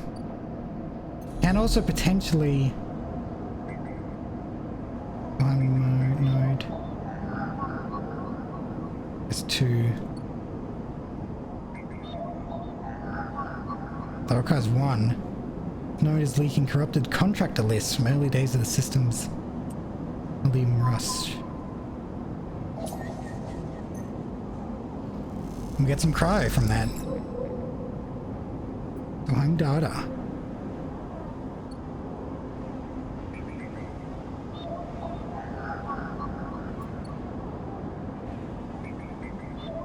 Manage agent.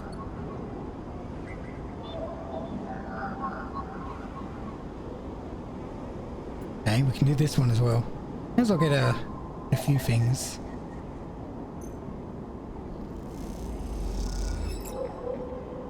Cryptid key, very good. Okay.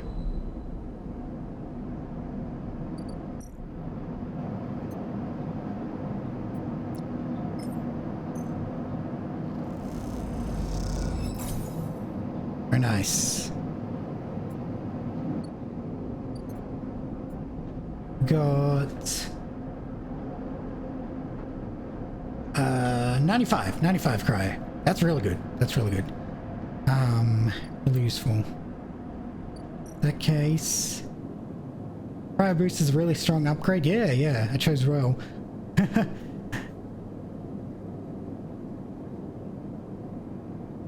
wonder if I should buy some scrap just to see what it does. Just do it once.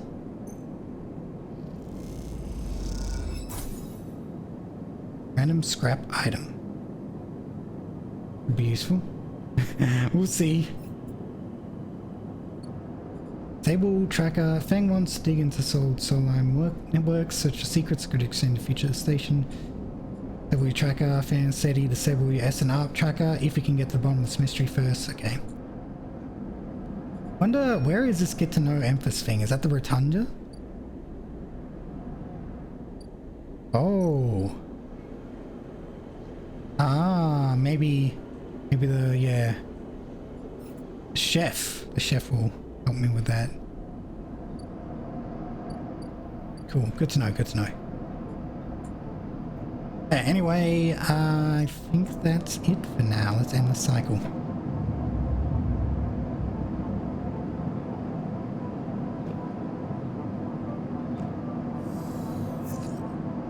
Okay, we're doing good, we're doing good.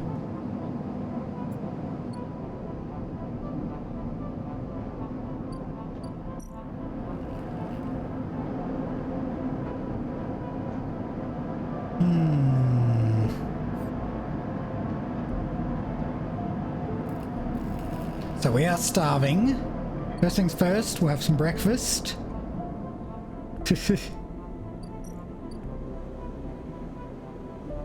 What are some fungus?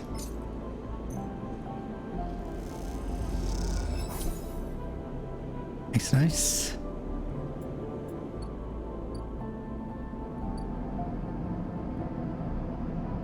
Then we'll go to Drago's yard. Okay, so that, yeah, that cycle clock is ticking down.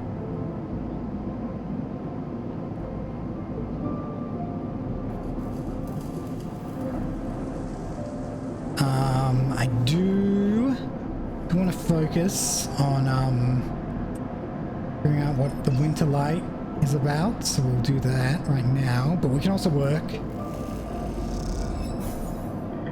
Mutual outcome. Cool, cool, cool. Picking through the wrecked cutter is slow work, but you start to piece together the impact patterns and blast marks. Awesome. We will probably work as well. Okay. 16 crow, awesome.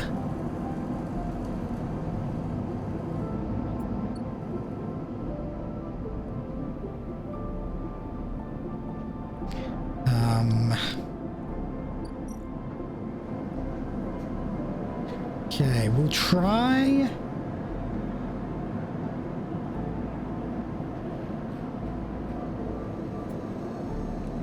What is this like? 25% positive, 50% neutral, 25% negative.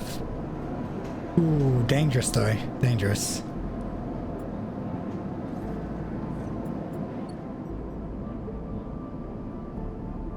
But could also try finishing up exploring the market. Might be good. Might get one more place. 50% neutral, 50% negative. Eh. Fortunately. What the hell? Let's give it a go. High risk, high reward. Let's go! God damn it!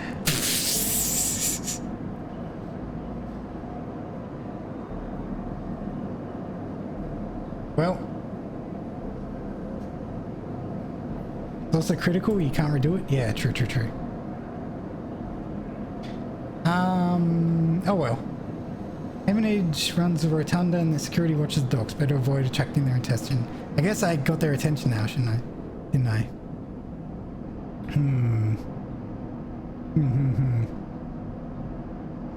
Oh well. Sure that won't bite me in the ass.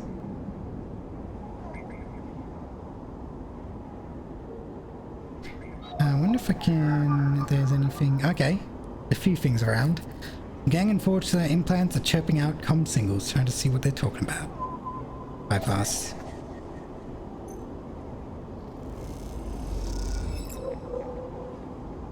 Data extracted. Okay. And again, data.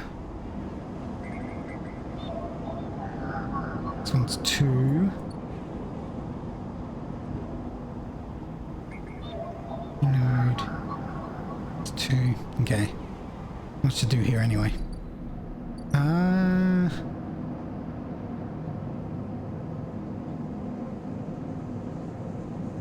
Let's haul materials, shall we? 50% neutral, 50% negative. Let's give it a go. God damn it, negative! Oh well. Well, bad day. That's fine. Sleep.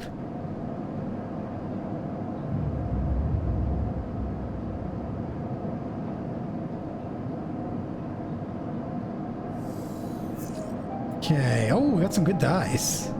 Good dice, good dice.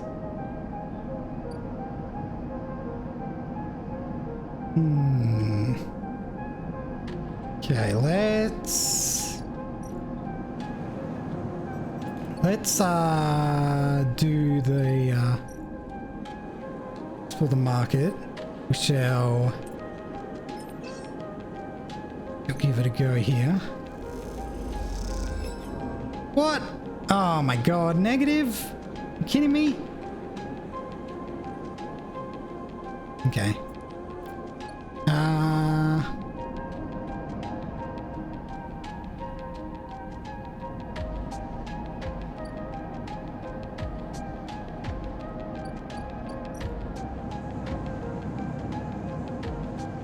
We shall...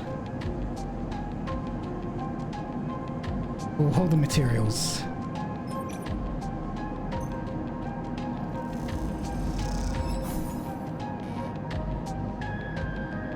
Okay, negative energy. Shit.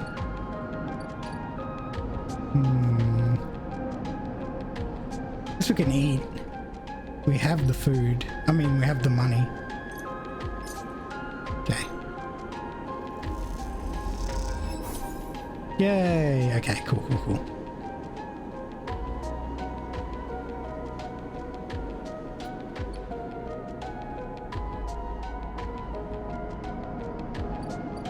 We're not doing too well, guys. We're not doing too well.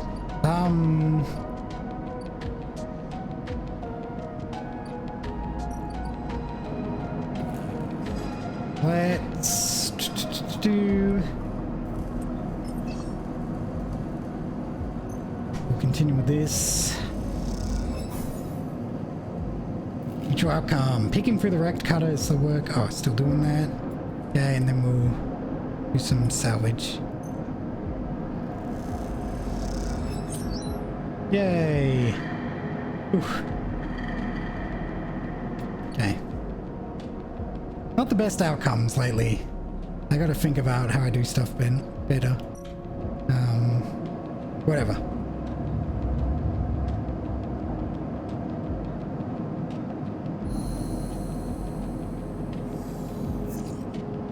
Okay, so I got less dice now, unfortunately. That's okay. We shall... Node... Soho node. Pretty sure one of these... Yeah, one of these is 2. It means we can get Fenn's thing. Pretty sure.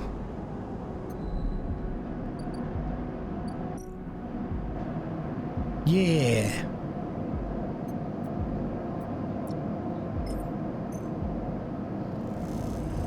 And some extra cash. Cool, cool, cool. As you enter the bay, Fane is nowhere to be seen. The banks of the servers and machines blink out of the dark staccato rhythms. Unseeing eyes of the station's digital ghosts. Shitheads! Fenn's voice echoes from behind a stack, followed by the hammer of a fist on a metal casing. These snaky shitheads. Who's snaky? Sleeper! Fenn's smiling head pops out from behind the stack. Just the emulated consciousness I have been eager to see. Come back here. You pick your way between the thrumming stacks, trying not to trip on the loose bundles of cables that blanket the dark floor. Bang is sat in front of a set of monitors, mounted to a stack. Tell me, Sleeper, what do you see here? Ben waves a monitor to his side, glowing with pale lists of information. You lean closer, looking for the links of data. In the data, the tables seem to be filled with personal information, names, genders, dates, ID numbers, all the markers of institutional records. People? People, yes. But whose people? Solheim? Bingo. Taps the terminal. I pulled these from the old data you brought in. All employees are the eyes of original owners. And he leans past you and scrolls a list down. This one. This snaky shithead. He stabs at the screen with a finger. Name reads Harden Hurst. Who is Harden? That, he says Fenn, giving you a sideways look, is the thing. drags a stool out beside him and motions for you to sit. It just so happens to be a Hardenhurst in Havenage. Waits for your reaction. Are you sure?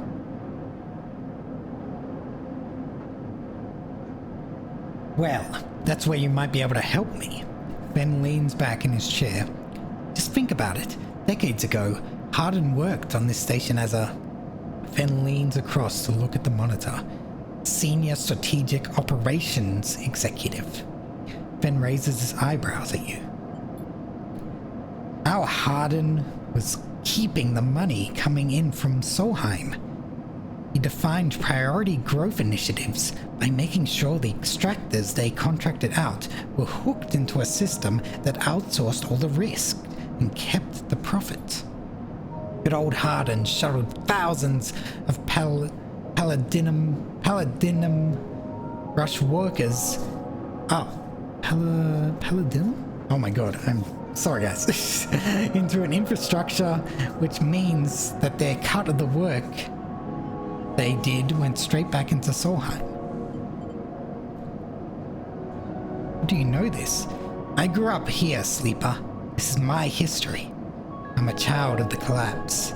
Ben turns back to his screen, staring hard at the strings of code flickering by. Before I was born, my parents were Solheim contractors. They ate in Solheim canteens, worked on Solheim ships. They breathed Solheim air and slept in Solheim beds. Ben's voice rises as he speaks, his hands fists on the terminal edge. And the work that paid for that existence, the cycles of hard extraction out in the belt, Solheim took their cut. This was a company town, so to speak. My parents were just another in a long line of freelance contractors willing to risk their lives for a shot at anything other than poverty. Disposable. This guy, stabbing at Harden once again with his finger, strategized all that. Did the sums, and somehow, thousands and thousands of cycles later, is still going, still here, crawling in the walls like some shithead snake. He survived the revolution. But how? These guys? They were big time. There's a lot money can get you if you're a company man. Ben relaxes a little. That was Harden still kicking. I really don't know. Turns to you and smiles. So we're gonna find out. Harden is now the big shot in the shipyards, just a few degrees back around the eye from here. Ben brings up a map of the lower eye. Havenage might be born out of Erlin's revolutionary zeal, but a flat hierarchy it is not. Harden happened to float to the top. Ben zooms in on the far yards. Interesting, yeah, there was a revolution, but someone slipped by. Ben grimaces. Thing is, I don't have access to those systems. The shipyard crew is pretty paranoid.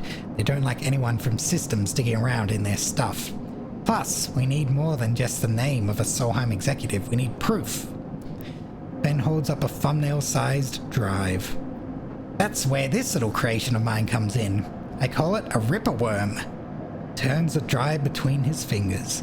It'll rip through any digital storage and spin out a silken thread of filtered data. This one is set on the scent of Hardenhurst. He hands it over. Getting into the compound might be tricky. Ben puts hand on your shoulder. But you, however, have a particular knack for remote access. Ben grins. You can extract yourself a Havenage cipher from a Havenage agent.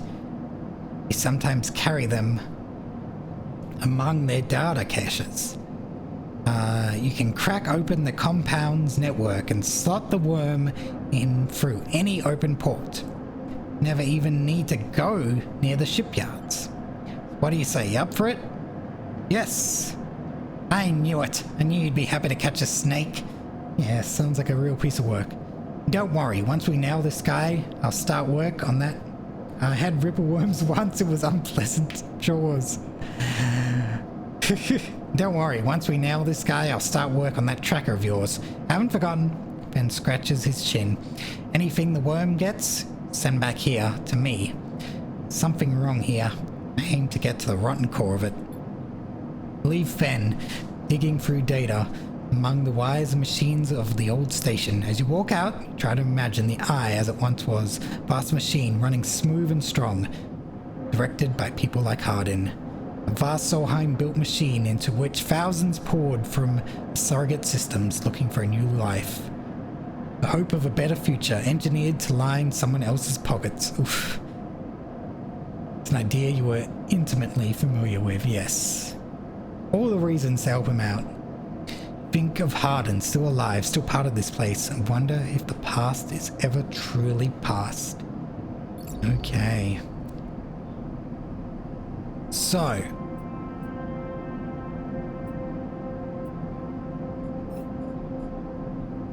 The past.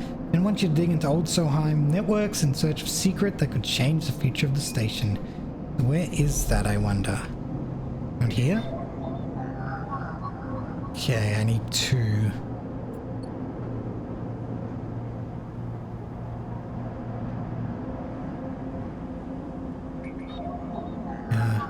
yeah, 2. Okay. Keep that in mind, keep that in mind. I might eat as well today. Because I have the cryo. And we can finish up this fungus fan. Well, this game is lenient enough to let you complete all the drives in one playthrough. Yeah, I don't know. I have no idea. I'm not doing a very good job, so that probably doesn't help. Maybe from now on we don't do a, what is it called again? A critical action, unless we have high chance of success. I guess is no? Yeah, probably not. Sleeper, if this calls out to you. Booming voice that echoes through the corridor. Tell me a story. Throws a handful of chopped mushrooms into his wok, the fire leaping up to meet the oil. I see you, cycle in, cycle out, but we never speak. Tell me a story. What kind? Any kind. Pauses to drizzle something from a plastic bottle into the wok. One of yours. He looks up at you, nothing stolen. Pause. The spice is rich in your nostrils. Think about the kind of story you'd like to tell Emphas. You look at Emphas, the listener, and imagine he has heard it all before. Perhaps he would enjoy a strange story. Something with some spice. Oh, yo, spicy story. Tell him about your dreams. All the sleepers, you tell Emphas, had dreams. Some were simple, memories left over from the emulation process that had become tangled up in their minds and would come out when they slept. It wasn't rare to hear a sleeper in the dorm scream or cry out in the night. But your dreams, those grey skeletal after images of systems and structures, of threads and patterns, weren't like the others. They weren't memories or nightmares, they were reflections of reality. Distorted, yes, but somehow true. You learned, back then, to keep quiet about them. You let them flow through your mind like water. That was until now, until you arrived in this place. Now your dreams colonize your waking life. They slip behind your eyelids with every blink. You now understand they aren't dreams at all, but some process of interfacing, of speaking, of living in another world that flows through this one like smoke through air. You tell him that you do not know if there is a reason for your dreams. Perhaps, you reason, is just some side effect, particular quality of the frame you inhabit. Whatever it is a gift. Hope to make use of it. Yeah, well, we're doing a lot. We're doing more than I expected in this situation. Interfacing with the entire ship. Emphas finishes cooking and squints a little at you. Sleeper, he smiles. You are quite the storyteller. He eyes you, and you realize that he is trying to gauge how honest you have been in your story. Emphas passes you the meal he has cooked. You take it gratefully. As you eat, he talks a natural exchange. Thank you, Sleeper. Looks around at the emptying market, but my time is done for today. I do not want to keep you longer. So I will make a proposal. Gestures to the plastic boxes of ingredients stacked behind his stall. These are good enough for most, but someone told me a story that made me think a couple cycles ago. They said that across the gap in the greenway, fresh mushrooms grow. Have you heard this? No? Neither had I, but I trust the one who told me. Emphas begins packing up his things. Can you bring me some? I cannot cross the gap, and I worry about leaving my things behind. He smiles. I am sure a storyteller like you could handle the trip. I will prepare them for you, and if you wish to tell it, be the audience for another story. Read.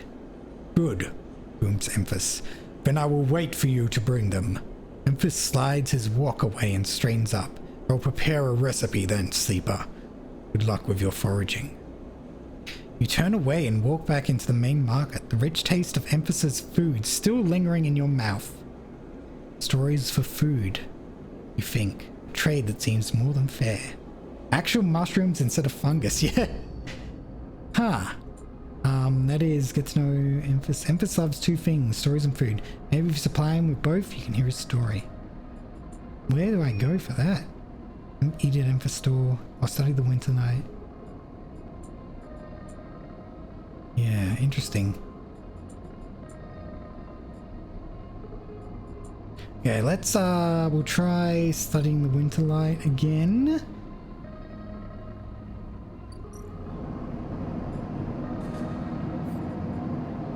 How's this?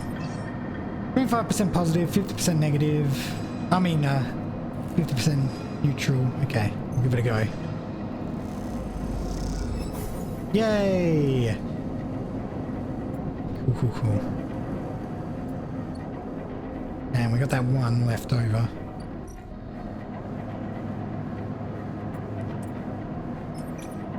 $50-50.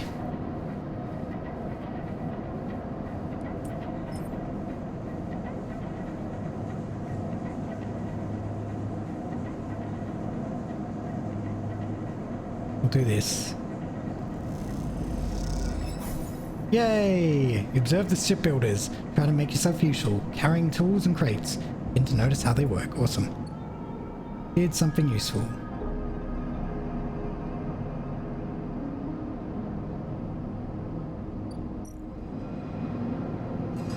Okay.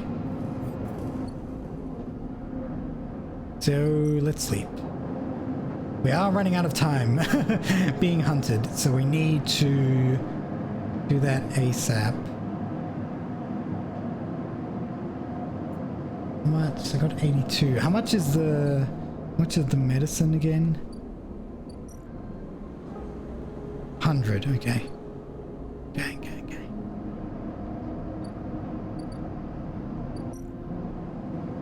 In cycle.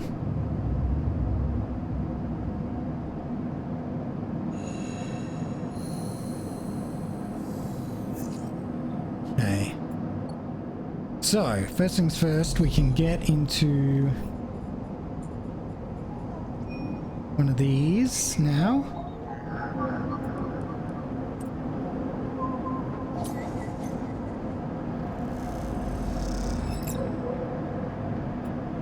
Vintage data.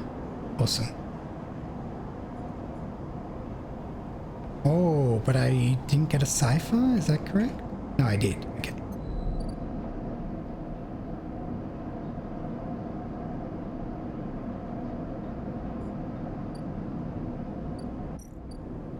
Oh. The merchants know, by shipment mine fragment. The merchants have acquired a couple of rare ship mine fragments, selling them at a high price, 60. Skill upgrade required. You and the merchants know these fragments are overpriced, but they're willing to admit it. You'll get one chance to see. Okay, interesting.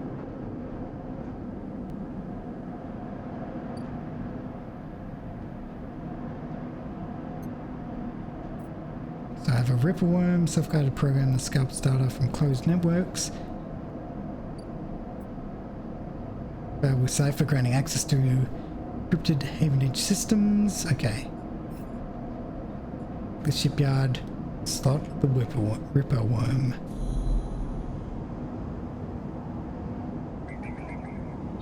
Node.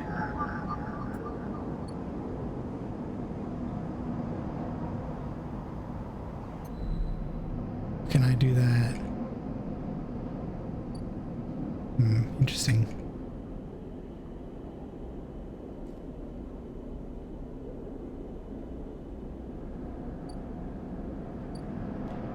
I guess all I can do now... How many more has this got? 2 more. Shit.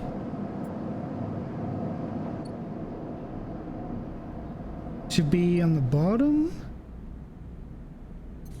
Oh, there we go. I'm an idiot. Okay, cool. Thank you, Iz. Yeah, I just didn't look down at the bottom. This gate keeps traffic out of the Havenage shipyard's internal network. Correct Sci-Fi can grant you access. Okay, cool. That's what I wanted. 8 flips. You are in. Awesome. Take the shipyard and slot in the Ripper Worm.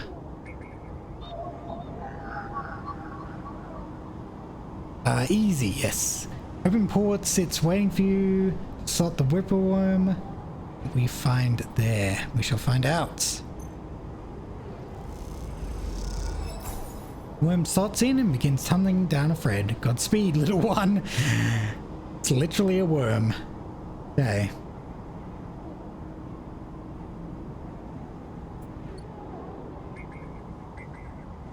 Oh. Channel available. Oh, do we just have to wait now? Oh, no. Here we go. Shipyard rip. Oh, it needs to be 3 cycles? Oh, no. Oh, shit. I'm being tracked, dude. No. Okay.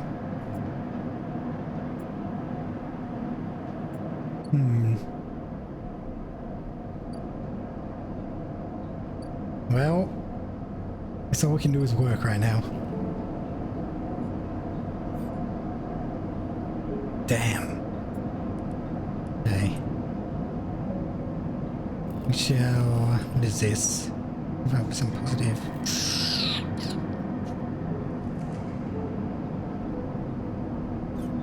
It's the same, isn't it? Yeah. Okay.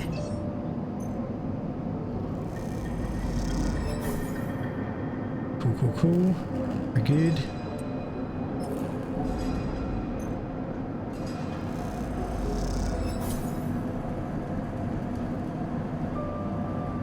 Rip. More like. Well, we'll see what happens. Maybe being hunted isn't the end of all things. But we got enough money to get medicine when we need it.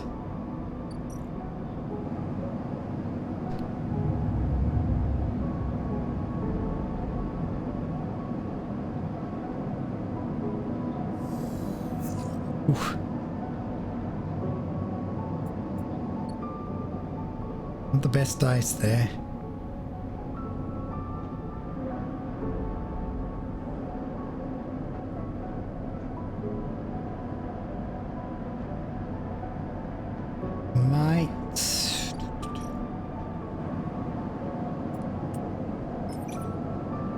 Might see if I can sunbathe, get some energy.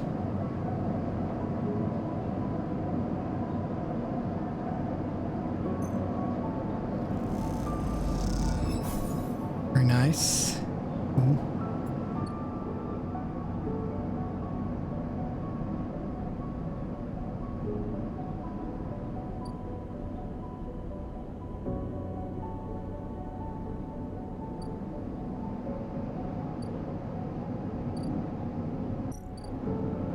Fergus's yard. How is this? Ugh, yeah, that's not great.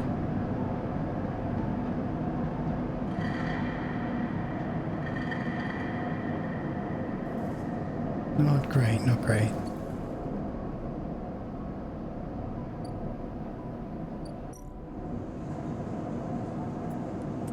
Can hold materials though. Should be okay. Neutral outcome, okay.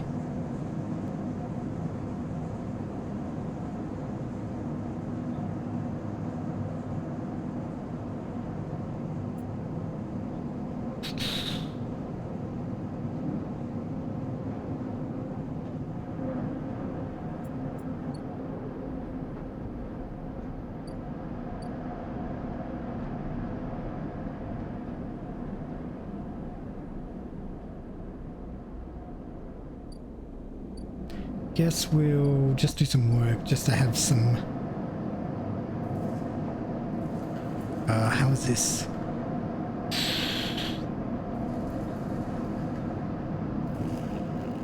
Potentially have some money, hopefully. Okay, cool.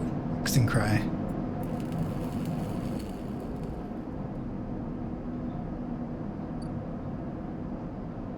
Okay, last cycle before the hunted ends. We'll see how this goes.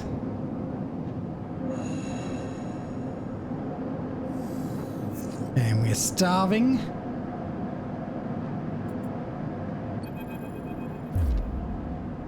Ethan. Hold it there, sleeper. Comes a voice from behind you. Don't you run. Stay still. Good, good. And pats your coat down. Know your master's voice. Ethan spins you around. He's wearing a wide smirk and a slick jacket, and you immediately know he has terrible news. Got all the way out here, then stayed put? Laughs a cruel laugh. That sleeper thing?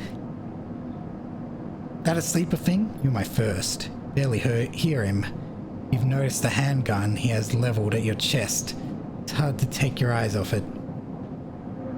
Reaches down with his other hand and slips some kind of ring out from a belt loop without taking his eyes off you.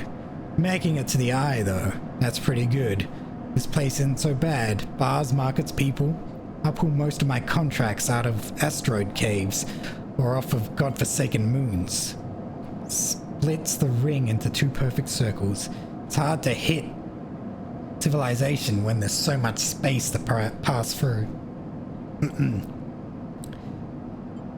Stay silent. Oh god. Reaches over to slide the rings around your wrists. Go easy. Make a break for it. See a chance the moment his eyes leave you to watch the rings. You spin, knocking him away and sprinting down the corridor. And a shot rings out. Oh no! Echoing off the metal so loud it hurts your ears. Bullet hole smokes the wall beside your head. You freeze and Ethan closes the gap. This is very boring routine. Trust me, I've seen it all before. Slips the rings over your trembling wrists. Oh no. Ethan nudges you to start walking. For the ship and home, he whistles. Going easy. You stumble down the corridor. Your hands behind you. Your mind racing. Please stop. Don't debase yourself by begging, please. Ethan pulls the sharpshooter's earplug out, then pops it back in. Consider these deaf ears. Ethan yawns and continues to nudge you down the corridor. Shame to come all the way out here just to head back to S&R right away. That tracker of yours makes this too quick. Was hoping you'd put up a bit more of a chase, you know. Running battle through the bright market maybe, or a holdout in the low end. There's a few establishments I would have enjoyed checking out while I asked around. You walk on in silence for a little longer, desperately trying to think of a way to escape. That S&R tracker will be the death of you. Hey, I have an idea. Ethan interrupts your thoughts. How about on the way back to the ship we stop for a drink? I'm buying. Laughs at his own joke. Stay silent. Although, muses Ethan, I've got myself thinking. What's the rush here? Here we are in one of the most lawless joints in the surrogate systems. We are heading for the exit. Pauses. You trudge on in silence. Okay, here's the idea. You and me, we make a little agreement. Here are the terms. Turns you to face him. You run or leave or try to abandon the eye, I shoot you. You plot or scheme, try to kill me, I shoot you. But, he smiles, you come meet me at the establishment of my choice every few cycles, and you pay my tab, I don't shoot you. He pauses. You don't pay my tab. Rattles his handgun. Get the idea? I get it. Okay then. That sounds to me like a deal. Well, shit. That's another cost. Stretches. You know, I really thought I was gonna have to kill you. This is so much better. Clicks something at his belt, and the rings release from your wrists. Gonna see if I can find some old store at the Compressor Club. Come see me there. Aims the handgun at you, squinting down the sight. Let me just remind you, that body of yours is one big tracker, so don't ever think about leaving the eye. Oh no. Ethan turns and strides off down the corridor, slipping his handgun away. The mix of relief and terror you feel is overwhelming. And I wonder if it's even possible to get rid of the tracker before he comes. What are you gonna do? What am I gonna do? That's a good question. I'm starving, so I need to eat. Hey. Ethan's tab. See Ethan in the distance, shouting in the bar for more drinks. The bill isn't gonna be small, is it? Oh, and every 4 days? Okay. Memphis wants to make an old recipe. We need these handful of Grillo caps, fresh and firm. Oh shit. Wonder how I can get them. From getting scrap, maybe?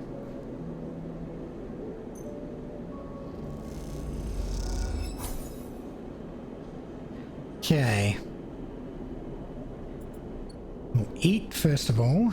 Very good, very good. Okay.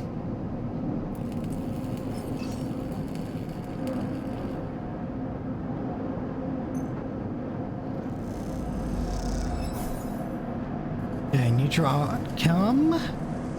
Nice.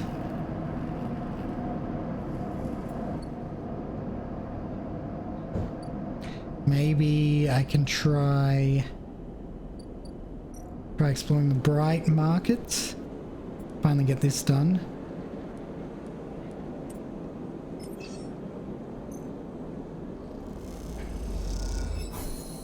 Cool. I had to follow the flow of the people. Ah, new place. On new drive. Build a ship mind. We talk of a fabricator owned by the Ord Exchange. That, a few fragments, you could build a ship mind core. Interesting. Play the exchange. The flow of the chits and components in exchange is complex. A sharp eye and some tight trades can net you a good margin. Oh my god.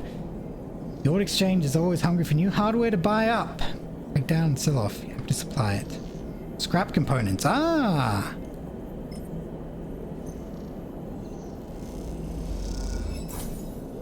There's an old ship mine fabrication stack in the back of the market, but only trusted traders get access to it. I see. I see. Interesting.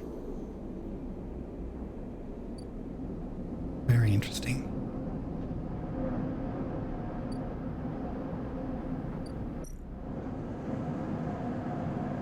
Okay, we shall haul materials once again. Who can say, yay! Awesome, we did it. We finished the yard hand. And we got more energy. Ooh. What is this? From the walkway of the side reel horizon looks impossibly vast. Landscape of plating and frames. All along her flanks torches flicker, drones maneuver, arc lights glint. The sense of scale of industry is both stunning and strangely unsettling.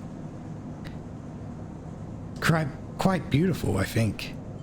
Lem and Mina turn to see a figure a little way down the walkway, leaning at the railing. His thin, ragged, his work gear poorly fitting and loose. Torches of the side reel horizon flicker in his eyes as he turns to you. Lem leans back from the rail, revealing a child standing beside him, staring out at the ship. This is Mina, he adds with a smile. Okay. These guys look very disheveled. Hi, Mina. She stares and tucks herself behind Lem, dutifully picks her up. He's a little slow to trust, aren't you, Mina? Buries her face in the folds of his overalls. Mina looks out from Lem's chest, a dark brown eye twinkling among the rough material. Working on her, then?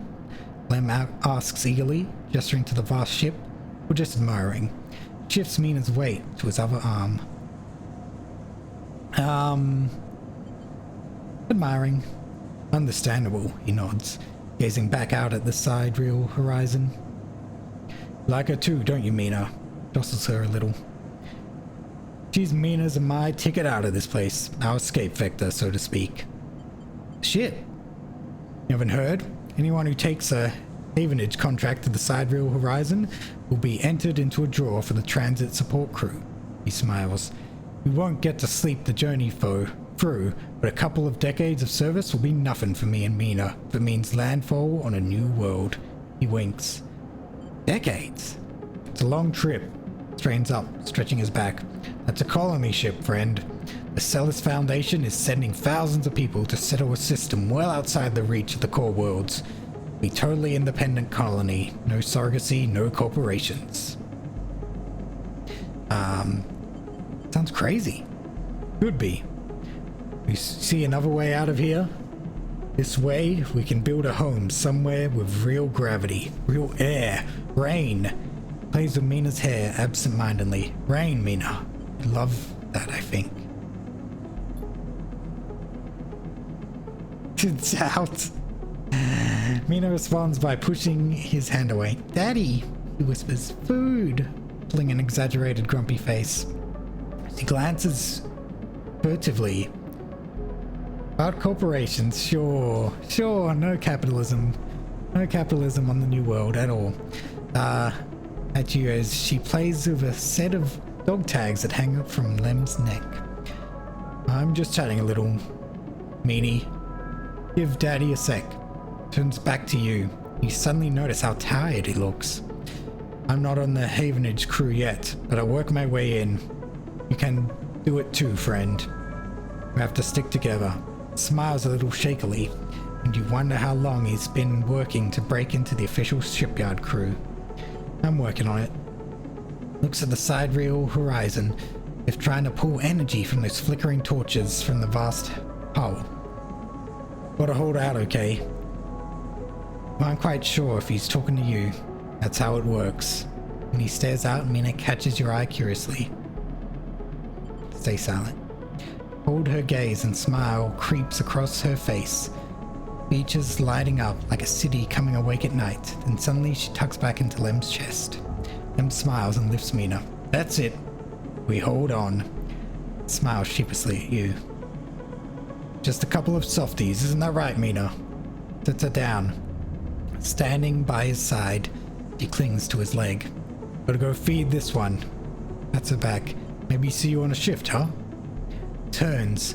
They walk down the walkway. Away from the shipyard. You see them talking, and then a moment later, Mina turns around and stops. See you, robot! Her shout echoes down the walkway. She flashes you a parting smile before running to catch up with Lem. Robot, how dare you? Watch them a little before you turn back to the impossible scale of the sidereal horizon. Check it out. Far out. Interesting.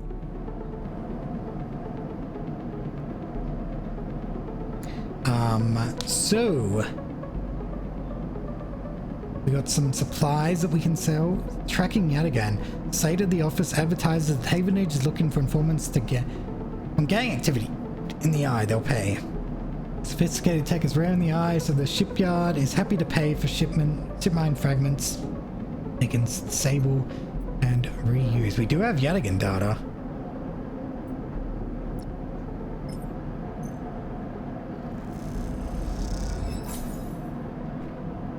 Cryo, awesome. Unit assembly. Systems fitting. Oh, okay. Sidereal horizon is webbed with complex systems bundled like nerves in the body. Your job is to lay these systems in. Junior Tech. The systems team is looking for new members. Prove yourself to reliable tech and you are in. Quality control. Shipbuilding spots on the sidereal horizon are hard to come by. Poor work will see you dropped from the roster. I see. What is, mate? You have a spot supporting weld team. A place to prove you know how to put a ship together. I see.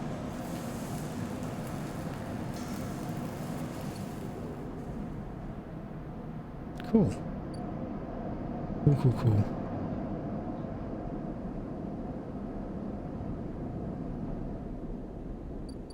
Okay, I think we'll have a rest.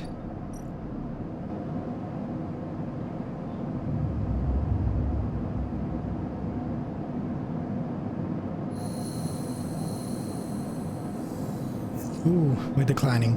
Okay, we might need to get medicine now.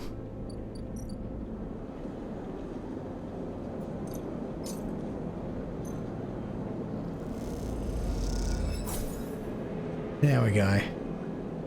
Yoshiro takes the chits and hands you a vial.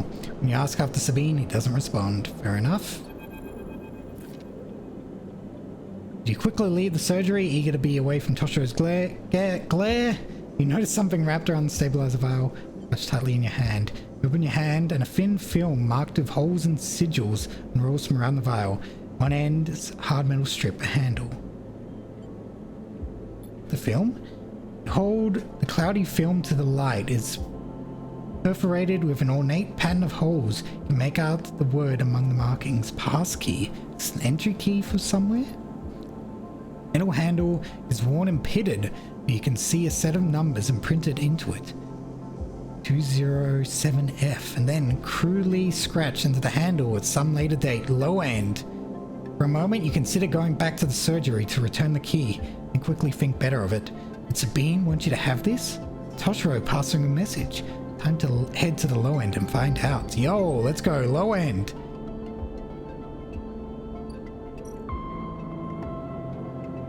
Pay the toll. Oh shit, I don't have enough. But can I use the passkey? No. Okay. Interesting. Oh, I forgot this was done. As you arrive, Feng comes striding towards you, taking you by surprise. Let's go, sleeper! Puts a hand on your shoulder and turns you back where you came. Go where? To Hardenhurst, gives you a sideways glance. Isn't that what you're here for? He steps into the passageway, guiding you downring towards the shipyard. Sorry for the hurry, but we have something of an opportunity. That data you ripped. Well done, by the way. He grins. Tell me Harden is making a rare inspection of the sidereal horizon this cycle. Oh, it tells me that. There's a perfect chance to confront him outside of the compound he hides in. Ben takes a sharp turn into a dimly lit side passage. Confront him? That's right. Perfect time. Ben slows and slips into a dark service tunnel where, somewhere in the black, a water pipe drips. Tim, sleeper. The same Hardenhurst. Our worm ripped out decades of records that mention him by name. An entire trail of documentation from the first day of the Solheim collapse until now. Wrote out the whole thing. Slipped into Havenage when it first broke off from the Union. Paces in the tunnel, a hand rubbing at the back of his head. I need you to understand something about Solheim, sleeper. I don't know what you know about the collapse, but it wasn't as an instant as it sounds. It wasn't like Solheim was here, running the station one day. The next, Erlin's Union took power. Back then, Solheim knew this place was slipping away from them, and the Palladium markets collapsed. They tried to keep the contractors here working. The pay got smaller, the costs higher. People like my parents were forced to work non-stop just to keep earth on the station and water in their tanks. Jesus Christ, crazy. Solheim squeezed every last worker until the mistakes, the accidents were coming in non-stop. And then it happened. As new waves of contractors came in desperate for work, Solheim welcomed them, taking bribes instead of checking pilot licenses. The whole time Solheim was folding up, dragged into court cases in the central systems, while this severed limb of a station still desperately tried to take all it could. Riots came after the collision at Dock 2. A young pilot, his MEV overloaded with palladium, miscalculated his trajectory and took out a section of the ring. Hundreds died, thousands panicked. My parents told me people were terrified. The blame fell squarely on Solheim.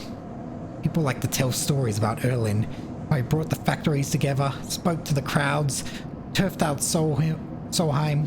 Maybe that's true, but my mother, pregnant with me, locked herself in their MEV and welded it to the dock while my father joined the improvised crews trying to seal up the ragged edges of the gap. He never came back. Ben pauses in the dark. They sealed it up though. By the time they did, Solheim was gone, abandoning every one of us to the black. Apart. Ben finally turns back to you now, his eyes burning. From shits like Harden. Shits who held their place, rode it out, and slipped into the new structure like nothing had changed. Standing shoulder to shoulder with those they had exploited at every step. Ben starts walking again.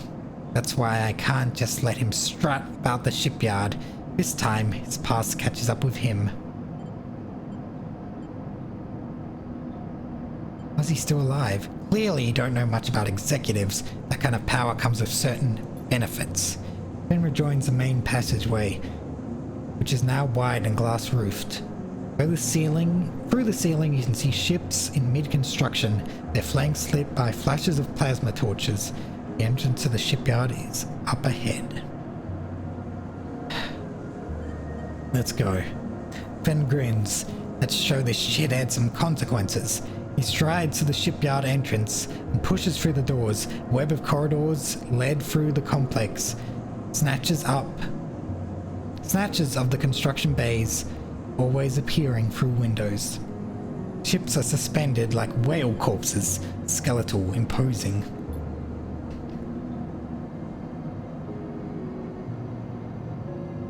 Entertain me, minion? Stuck at the car service place? I ain't your minion, but I will entertain you, hopefully. I'll do a monkey dance. Anyway, Fen seems to know exactly where he is going. Before long, you cross into a huge dry dock, up to one side of the sidereal horizon. Ah, my voice! My voice! A network of platforms and scaffolding cling to the ship's hull, filled with workers and equipment.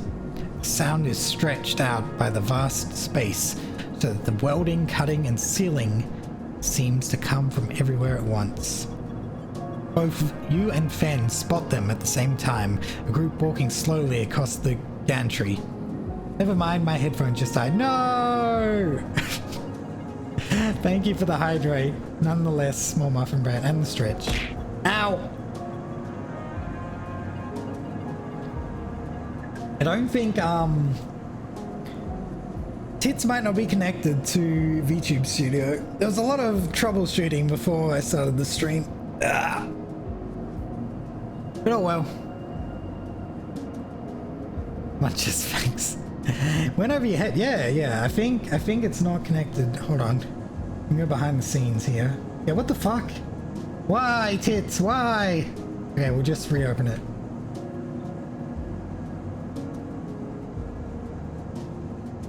Hopefully that works. Okay. Front two men, one gesturing towards the ship and the other stick thin, clearly dressed, shock of grey hair. Harden!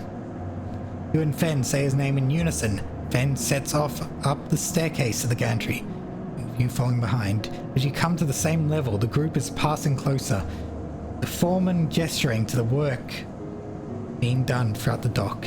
Harden nodding along. Harden Hurst! Fen shouts across the noise, taking you by surprise. His voice bounces and comes back in a ripping echo. Figure's turn. That's not right either. What are you doing? It's... ETS connected. Hold on. Well, at least it hits me, I guess. This is annoying.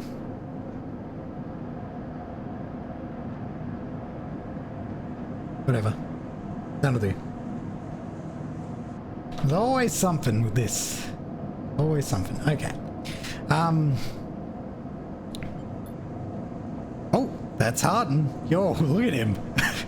Looks like a badass, actually. Okay. Yes. Harden asks quizzically, raising an eyebrow. He glances between you and Fen, and you see his gaze linger on your body, unsure of why a sleeper might be in this place. You are a traitor, Harden. A Solheim executive who tried to hide here among its victims. Among us? Among us? Ben's voice is steady, strong. You stand for everything the Eye was rebuilt in the shadow of. Against everything Erlin stood for, everything Havenage stood for. You have no place on this station. For a moment, stillness descends on the group, as if everyone was held in place by the rattle of construction. Harden laughs. Well, good to meet you too. Glances around at those around him. Some are smiling, the others are nervous. You are from the systems branch, are you not? Asks Harden, inspecting Fen's clothing. Fen turns to the foreman. You need to call your security. This man is a corporate agent. The foreman glances between Fen and Harden, his hands drumming at his sides. Harden leans towards him and says something inaudible. The foreman nods. It's true. As he begins speaking, Harden turns his attention towards you. What would a sleeper know about that? You accuse me of being a corporate agent? What are you, if not exactly that? Looks around at the group, who are already eyeing you with suspicion. You are a product of S&ARP. You have no place in the Havenage shipyard. Who knows what signals you are sending back to your makers? A murmur of approval runs through the group. Ben holds up a stick of memory. You guessed it right. I am systems, and I have records that link you directly to Solheim right here. Turns to the foreman again. So once again, I'm asking you to take this man into custody of the shipyard. Foreman remains silent. Harden's voice is calm, measured. If you have such data, why hasn't it been submitted at a members' meeting for proper review? He shakes his head. I have nothing to hide, unlike a man who does not announce his name, who enters my shipyard with corporate property in tow, and tries to turn my own men against me. You hear it now, the echoing sound of boots on walkways, coming from all angles at once, and then settling behind you. Please, says Harden, submit the data through the correct channels. We can talk. For now, however, you must leave. Gestures behind you, the security detail, their hands on boxy black sidearms at their sides. Then spits. Harden, you shithead! You can't wriggle out of this one. Security officer draws their weapon and levels it. Ben turns and stares him down. Oh shit. Oh god. Calm, Fen. Look at Fen. He shakes his head and puts a hand on your shoulder. Let's go, says Fen. Pushes through security, heading back down the walkway. Oh god. That was scary. Once security has walked you out of the shipyard and nudged you back into the corridor, Fen picks up pace, trying to keep up as he slips into the shadows of an entrance. Fen is grinning ear to ear. He knows, Sleeper, sometimes people are exactly how you expect them to be. Something pings in his pocket and he takes it out. On the slate, a web of connections starts drawing itself out, stretching to a set of points around the ring. Got him, mutters Fen. What's going on? Harden is doing what any snaky shithead always does, calling his friends. We are tracking his outgoing messages. Oh, nice, Fen. Fen's grin looks ghostly at the uplight of his screen. The old ways are best. Spook them good enough, and they'll give the game away. He jabs at the slate, and you see the web is being drawn over a map of the ring, lines bouncing from point to point. All these dots, these are Harden's buddies, the ones he is messaging right now, and we are going to find them all. You tricked me? Not exactly. You did good. Ben glances around and slips the slate back into his pocket. You better split now, Sleeper. This is exactly what we need. Good hunting. The pat on your shoulder then drifts away back into the flow of people around the shipyard entrance. Watch him go, unsure whether to be angry or impressed. Oh my god, that was crazy. That was crazy. We got ever since your trip with the shipyard, Fan has been missing from the bay. What's going on? So I gotta wait. So yeah, about my tracker. Hello, dude. I guess there's no way you can get your tracker out before Nathan. What's his name? Ethan.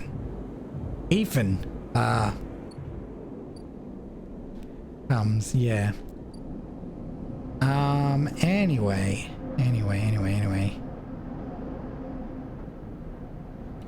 Let us...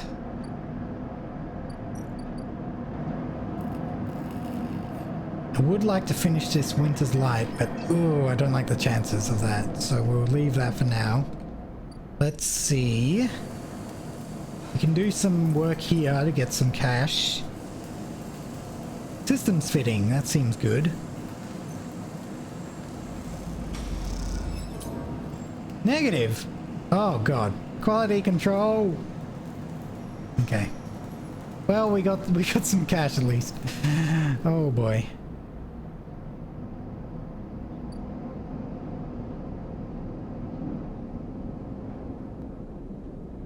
Upgrades available. Oh, we can do an interface upgrade. Yeah. Instagram, Genkaro, Cryo on interface actions. Yeah. That's good.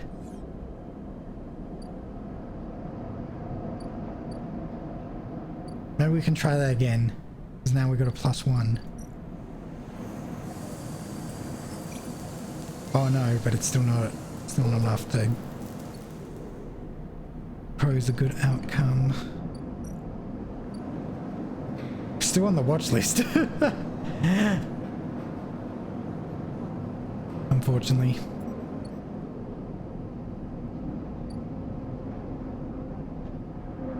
Okay.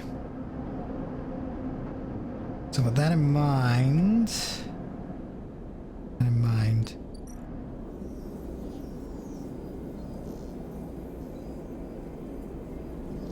got some scrap components we can sell.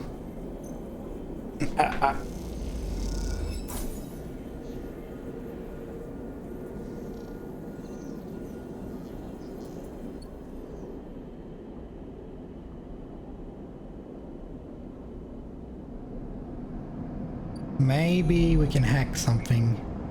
E-node. Oh, here we go.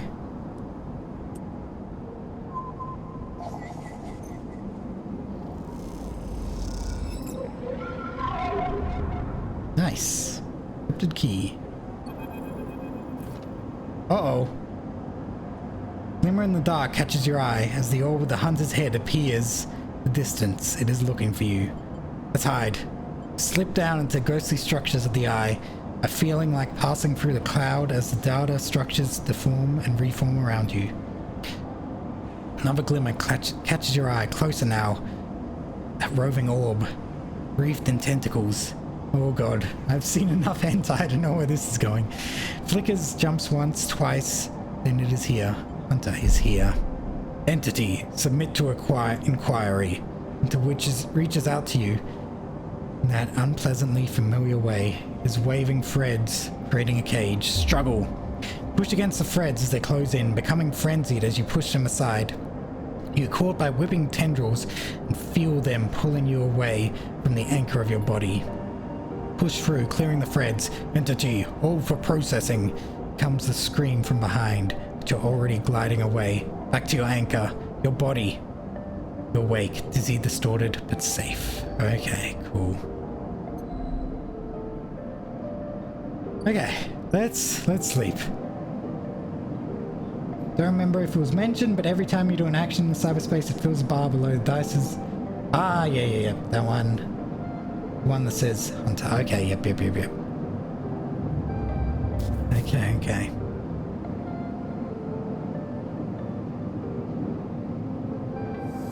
We are once again starving. Yeah, inject the stabilizer, for sure. Nice. I should have done that before I slept. Oh well.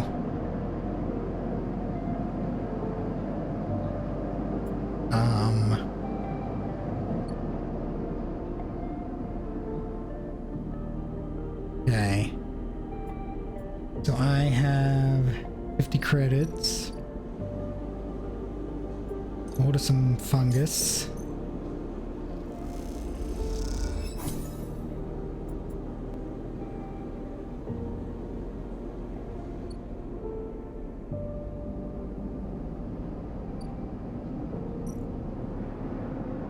Yeah, okay.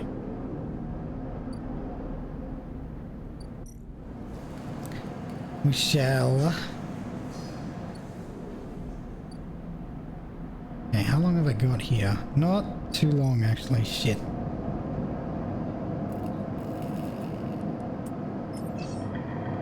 I'm gonna risk it. I'm gonna risk it.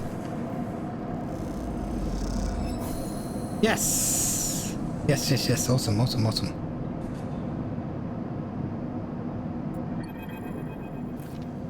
Squeezed into the office at the entrance of the yard, you lay out everything. Clap. Thank you, ears. Thank you, thank you.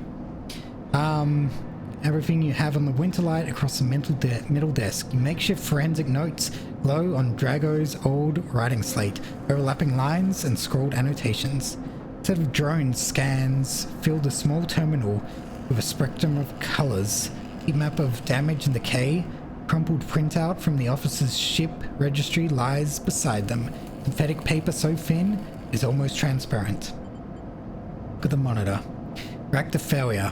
This is the verdict that anyone would have returned after a cursory glance at the stacked heat maps of the remains of the Winterlight. On the terminal screen, the ship is shown in section, blotches of color marking the approximate damage the ship sustained.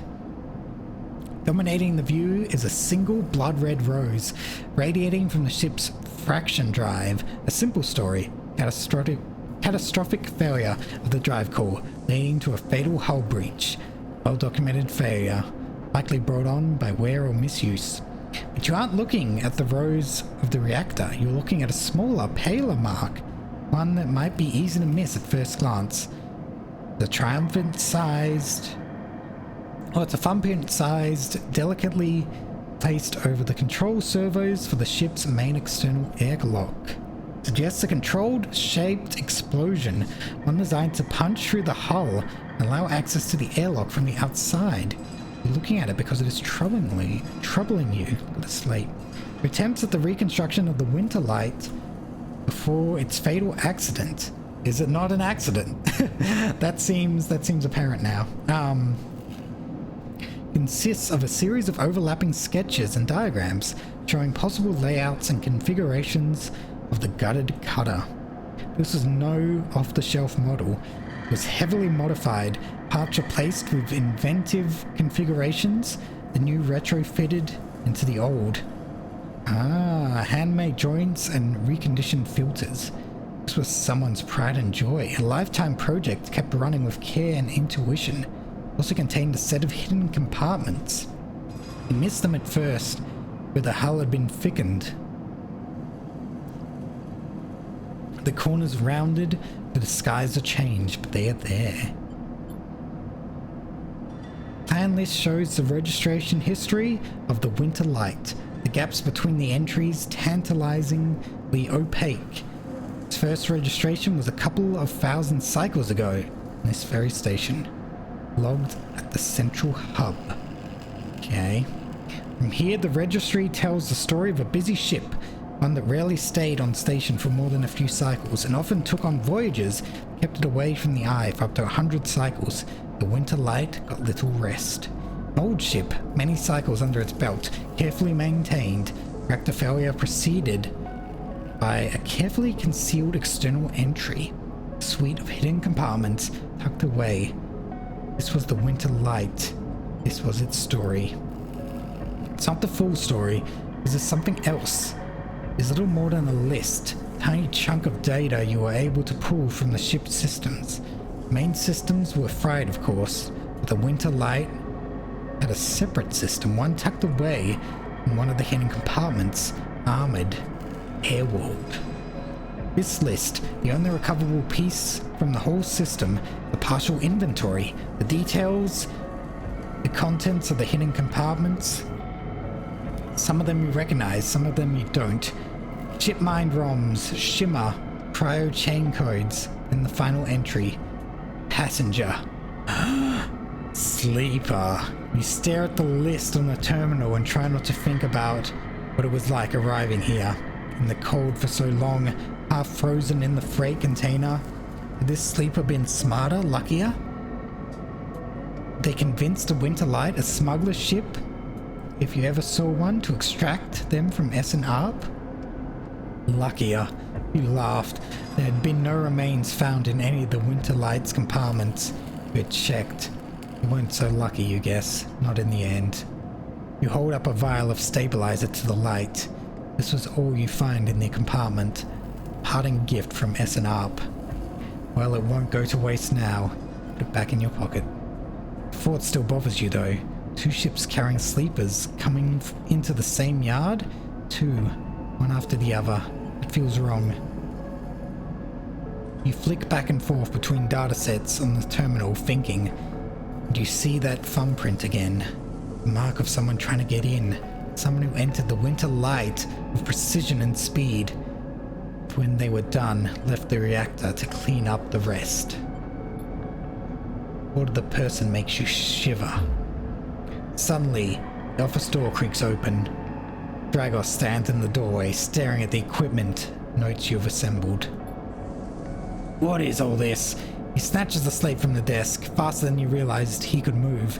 You run an investigation here. What am I paying you for? The drone on his shoulder starts whining shrilly. His anger passing to it through his implants. Where is this ship from? Leave this alone! He starts shaking his head. I know you have a lot of questions, but this isn't the way. He turns away, muttering to himself. This is the last thing I need. The ship had a sleeper on it. Dragos freezes, suddenly angry. What did you say? Pushes past you to look at the terminal, at the list. Shakes his head. So what? Aren't all of you trying to escape? You are lucky. It was you who made it out alive, not them. Holds his arm indignantly. Dragos seems to steady himself and then turns back to you. The heat map of the reactor failure reflected in his headset's glassy eye. I've given you a place to stay. I've given you work. He stumbles over his words, unsure what to say. There's plenty of others who would have sold you on, turned you in, but not me, no. I appreciate that, but don't. He shakes his head. I'm not discussing my business with you. Quiets the drone. I've done well by you and you've returned the favor. Straightens up and clears his throat. This obsession you have with the ship isn't going to work for me. I can't have you making my clients nervous. Can't have you digging up whatever it is you are after. Sighs. Can't work here anymore. Fine. Dragos reaches across you and flicks off the terminal.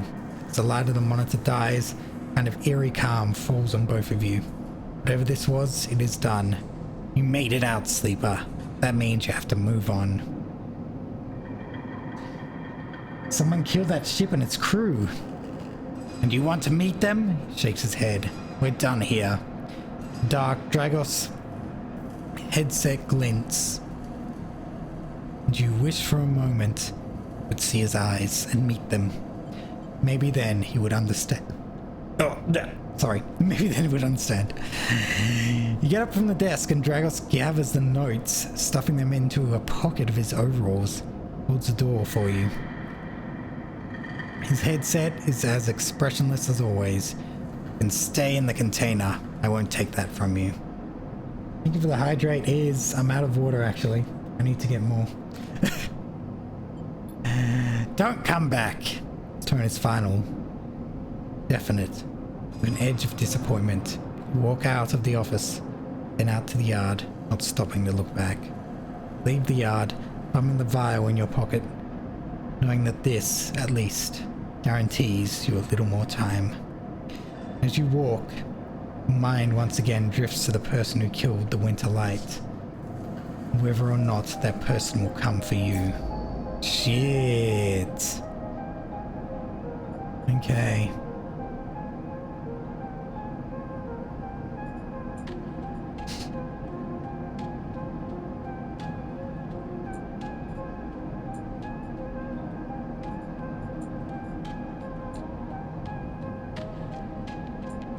So, okay, I'm gonna very quickly grab some water, so I'll be right back, everyone. Only have a one dice now. Actually, we'll go to here.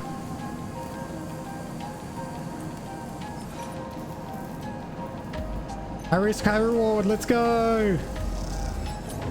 God damn it! Oh, quality control is gonna fuck me over at some point.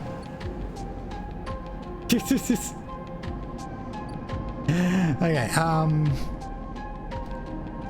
yo, upgrades available. I might get rid of this -1 into it, because that's really fucking me over. Okay. But anyway, we shall sleep.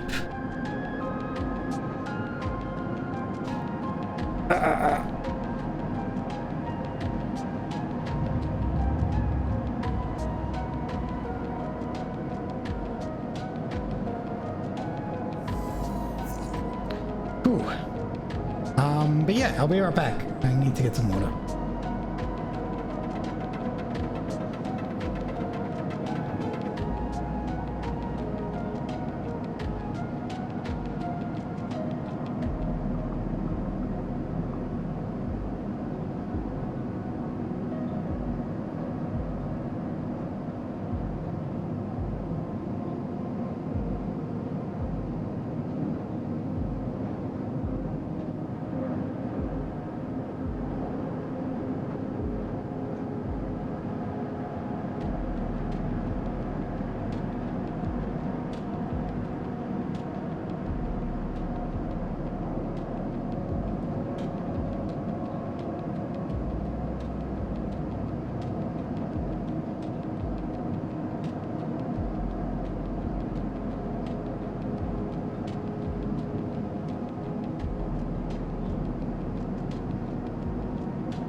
Okay,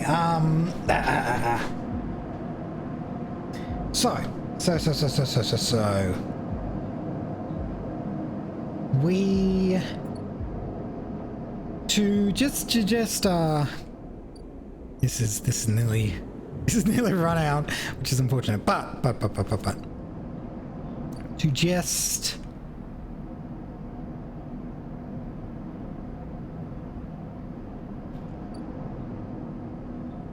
talk about how we're going. I don't think I'm doing particularly well at this game, but that's okay. It's a learning experience.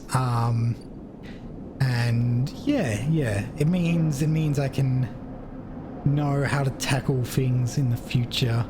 It's unique. I haven't played anything out like this really, other than maybe some like tabletop stuff. But yeah, I just gotta think a little more clearly before I jump into shit. But that's okay. First things first, we're gonna earn some more money because we might need it for the bar tab that's building up, unfortunately. Don't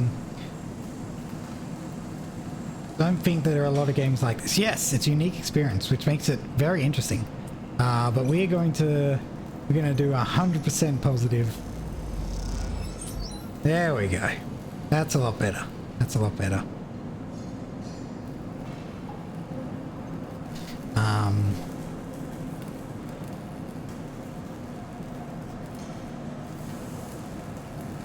And how's this? How's this?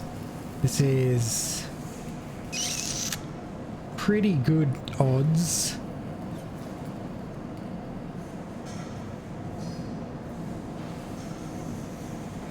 Pretty good odds. I'm gonna do this as well. Hopefully. God damn it! I have to learn backwards. God damn it. Well, I guess I'm off that roster. Walk out the office, head down, angrier than you ever been. You aren't just mad at your supervisor whose measured tone irritated you more than if he'd shouted you down, but yourself for being careless. Too many bad welds, too many mistakes. Havenage, your supervisor told you can't afford to be this reckless. Now you have to work your way back in, once again making friends with the shipbuilders and working as a yard hand.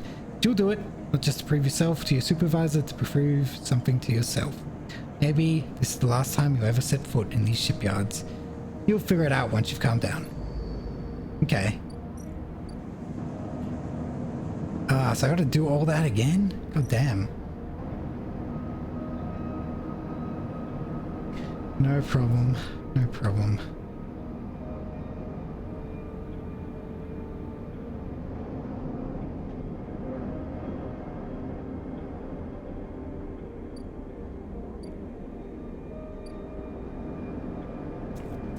I might...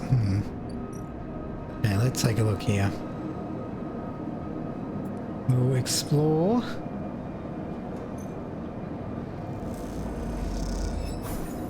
Okay, cool. We finally got one of those. That's good. Use the extra cash from doing one of these as well, maybe.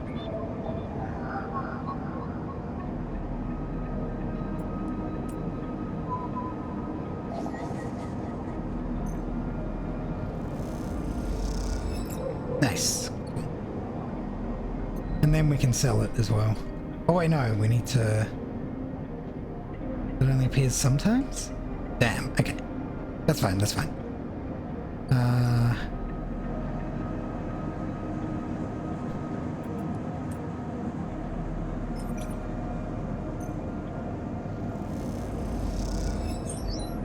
Cool, that worked well. We got energy too. Awesome, awesome, awesome. Yay. Sleep!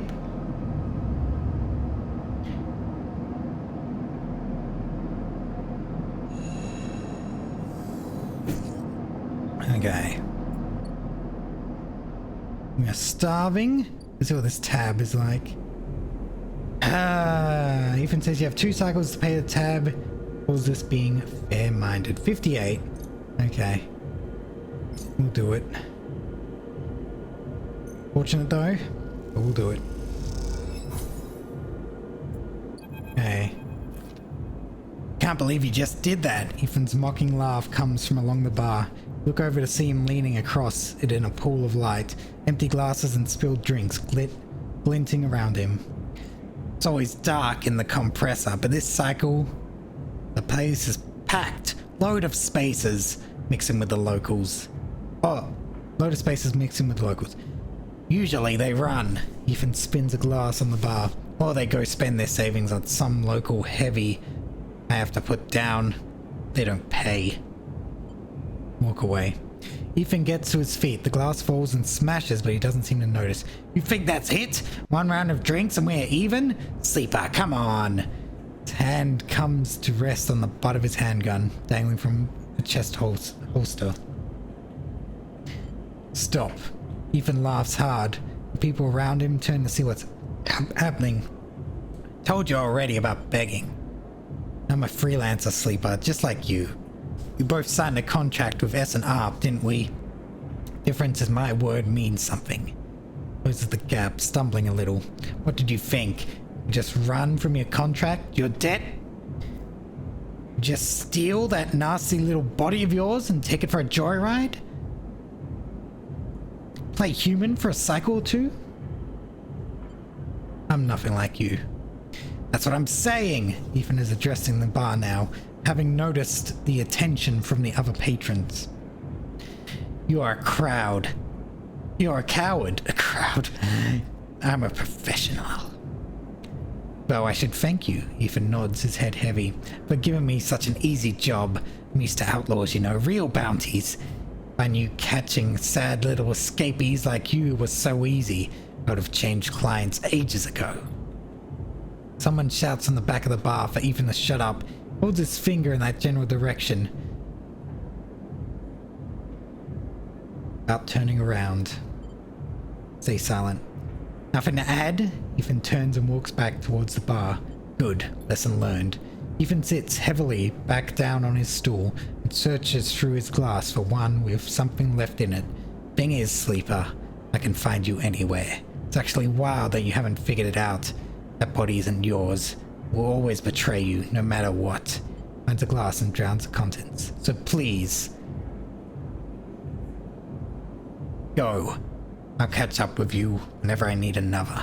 Laughs and taps the bar for a fresh drink. Leave. You turn your heel and are out. Out of the cloying dark and the sweet stench of the compressor. You walk hard and fast down the walkway, anger driving your footfalls into the metal of the rim like hammers. Damn. 1 upgrade point. Awesome.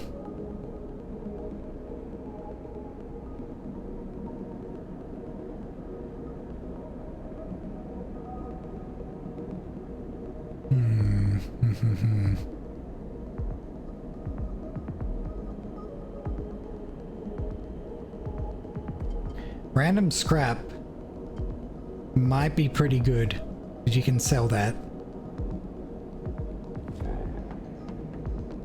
Yeah, I'm gonna do that. Okay. Ooh, overlook bar.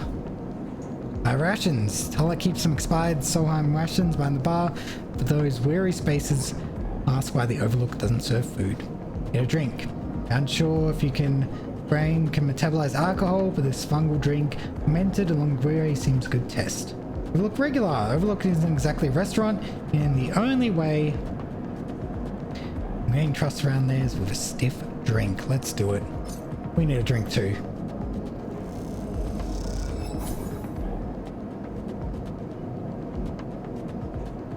Nice, okay.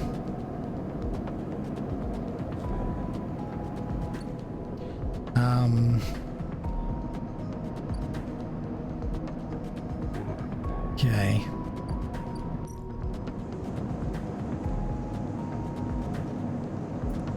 We'll do another go at this. Damn. Lost some energy. So with that in mind, we'll probably buy some food. Maybe buying food would be better. Yeah? Buy rations.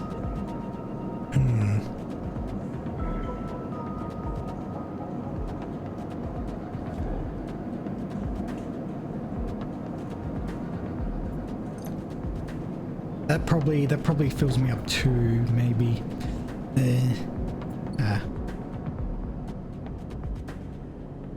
Yeah, what was here again? Yeah, the flow of the chits and components in the exchange is complex. Yeah, it's into it. Sharp eye and some tight trades can yield good margin. Give this a go. More fungus. God damn it!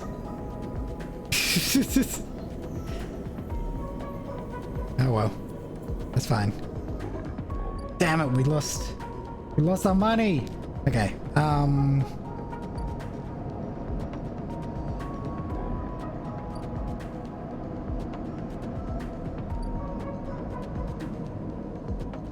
let's instead sunbathe.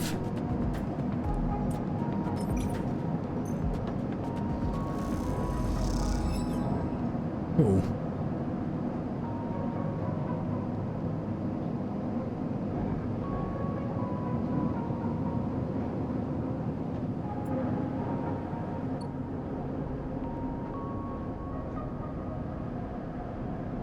Today is not my day. Yeah, but a lot of bad rolls this cycle. A lot of bad rolls, a lot of bad rolls.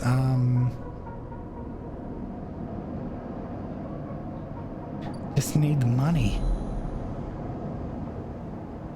Really need the money. Keynode.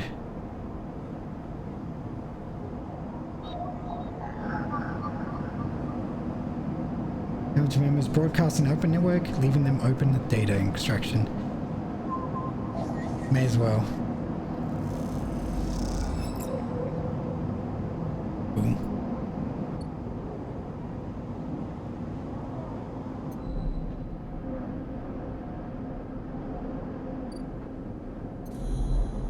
Yeah, anything else here of use? Not really. Done almost everything. Wait, this has a +1, right? Oh yeah, no, because yeah.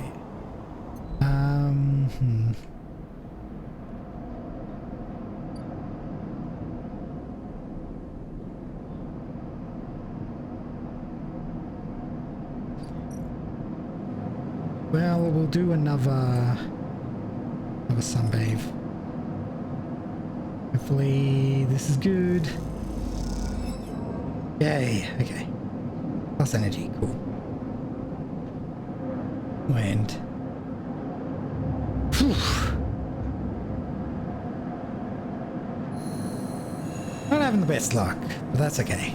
That's my default state. Another negative, yeah. We got energy though. So it's something. Okay. Fang's back. Hopefully he pays me some money. It's been more than a few cycles since Fen confronted Hardin, and silence since has been noticeable. Time with Fen, you haven't exactly found him to be reliable. We did expect to hear the end of whatever plan he put into action. But if he won't come to you, and could approach the Havenage building, it's time to come to him. After all, he did promise to fix your tracker, and you were getting nervous. As you approach the bay doors, you see them wide open, light pouring out of the once dark room. Stacks of servers and terminals sit outside the bay, suddenly robbed of their mystery by the bright flood lamps. A figure in Havenage security fatigue steps out of the bay as you get closer, carrying a stack of hardware. Approach. You get closer, you see the security officer taping up machines from Fang's stash. It looks like hazard tapes. This isn't good. You again. Hardin is there, leaning beside the bay entrance so calmly that you barely noticed him. He has a slate in his hand, an inventory of seizures scrolled across it. Predictable. Further evidence of Fen's collusions. You see another security officer come out of the bay and take notice of you. Fen, I need money and I need my tracker out. Please. Hardin pushes away from the wall and comes closer. Don't worry, Sleeper. We have all the evidence we need. A confession won't be necessary. Gestures around at the stacks of hardware, spying on fellow Havenage members, hoarding Solheim materials, an obsession with corporate data. Speaks for itself, does it not? That was his job. You would know about jobs, Sleeper. He looks up at the glass roof above and stars beyond. We are the ones that provide the oxygen you are breathing, the light you are seeing, the systems you use every day to live out your cycles. This place was hard fought for, Sleeper. Took work, diplomacy, and strength to stop the Eye descending into chaos after Solheim collapsed. Not a blind conviction or self-interest. A blind conviction of self-interest. Fen isn't selfish. I know all about the background of our mutual friend, Sleeper. Don't worry about that. His parents would be sickened by the damage he has tried to do to the institution they helped found. You see, Sleeper, we are proud of our history here. Andre Erlin was the first union founded, and the first union founded this place. Havenage has welded his values into the station's very walls. We will never turn away the hard-working, the just, the true citizens of the Eye. Havenage aren't a gang like the Yettigan. We aren't pirates like half the spaces you'll meet in the hub. Or esoterics like the Haifa radicals in the Greenway. We are the backbone of this place, proud and true. We named Erland's Eye, Sleeper. This is our station. Meet your eye, so please take your false accusations elsewhere before I decide I need a confession after all. History will catch up with you. I'm not afraid of history, Sleeper. We are making it here, cycle by cycle. He smiles. If you have any pride, you'll give up Fen the moment he contacts you. You know where to find me.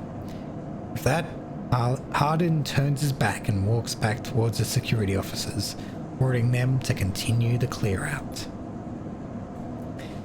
As they do, something catches your eye among one of the server stacks, a crumpled, hand-printed box of synthetic chewing gum. Penguin character grinning from the brightly colored card, and scrolled onto it, a speech bubble reading, "Take me to Tambor." Carefully pocket the box, make sure no one is watching, then turn away, just as another stack of servers is wheeled out of the bay. What have you done, Fen? Where the hell was Tambor? Good question.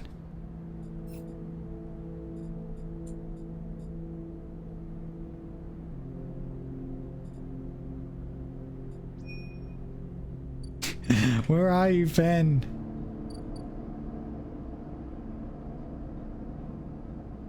Okay,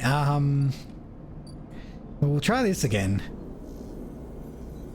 Because it's my best way to make money, I think.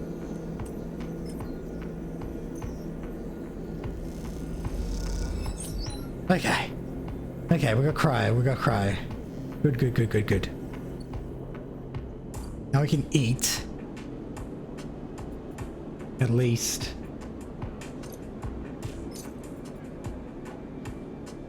Give me the Tambor. Okay. It's something. Okay. Then we can do this. All more materials. Very nice. More energy from it too.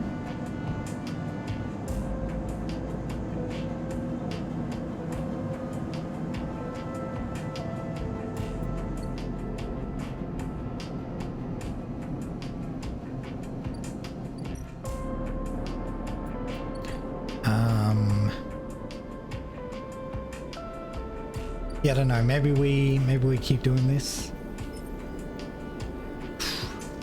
Give it a go. Okay, cool. Lose a little, then claw it back. Stack of sealed air filters. Better step away while you're in the black. Good idea.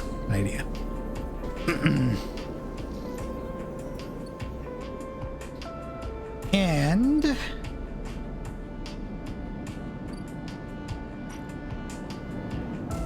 I will also get a drink.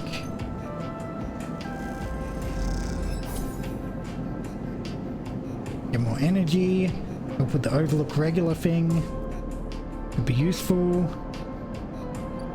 Finally, I will sunbathe. Oh shit, well that was useless. Oh well, it doesn't matter. I forgot that was useless. Okay, whatever.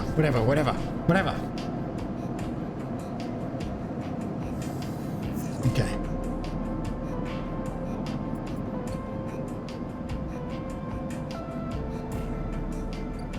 We will work here.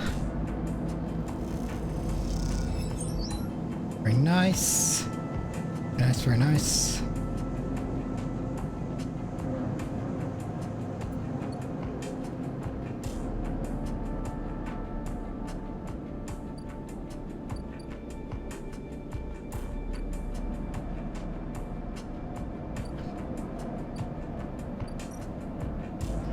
may as well do it again. Hopefully. Yes, excellent. Okay. Now we can sell that scrap. Right, didn't we have a scrap? We had data, Oh no, I guess not. Damn.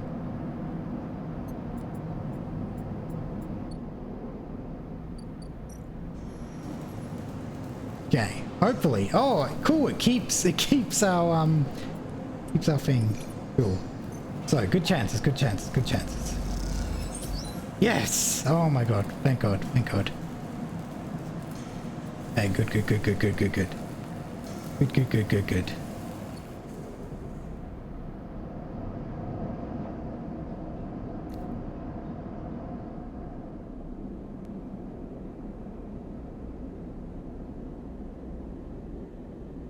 And,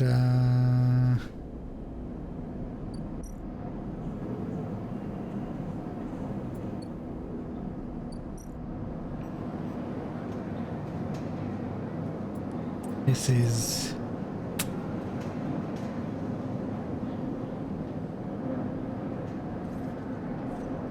pretty risky. But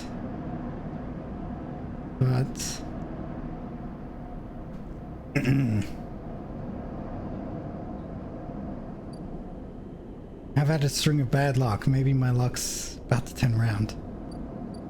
See, this is why I shouldn't gamble. Definitely didn't have... I thought I had a Yada game thing for some reason. It's not.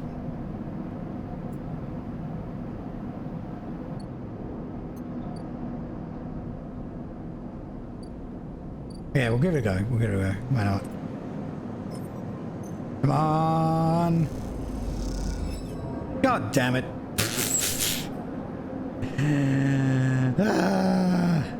Okay, whatever. And cycle.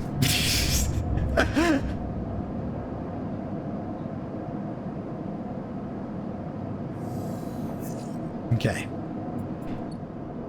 Now we can work quite a bit actually. Work quite a bit.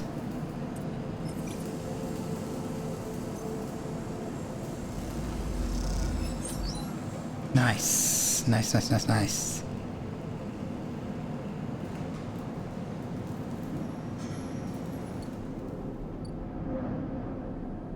And also, we can do stuff here. 100% positive, baby. Trusted trader.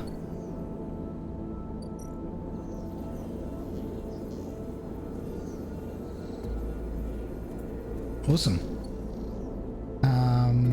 Oh, down here. Okay, ship mines cannot be built from scratch, but if you have enough salvaged fragments, can be reassembled with a fabricator. Okay, cool. Good to know. So,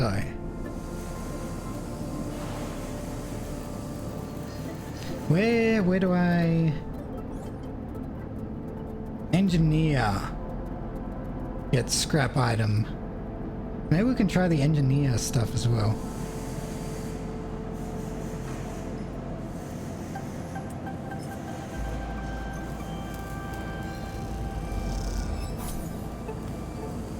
Nice.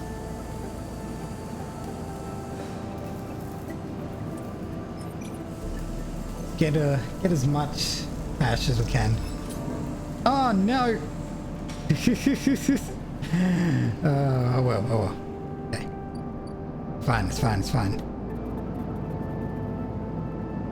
We'll need to eat after this though.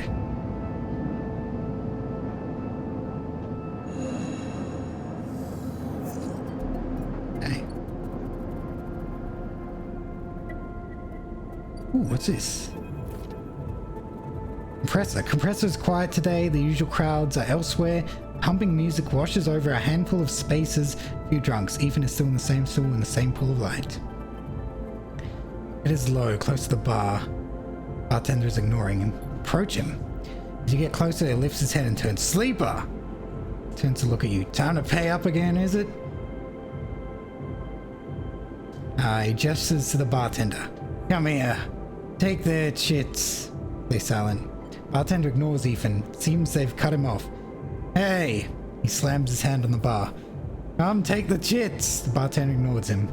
Ethan lets out a huge sigh, rubbing his eyes with his palms. He reaches towards the holster. His elbow slips and the gun tumbles out. Clatters on the bar and falls on the floor, bouncing onto the ground between you.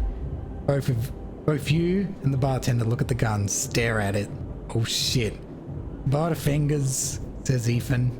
Puts out a hand, beckoning for you to give him the gun back, if you would. Ah. Oh no. Oh no.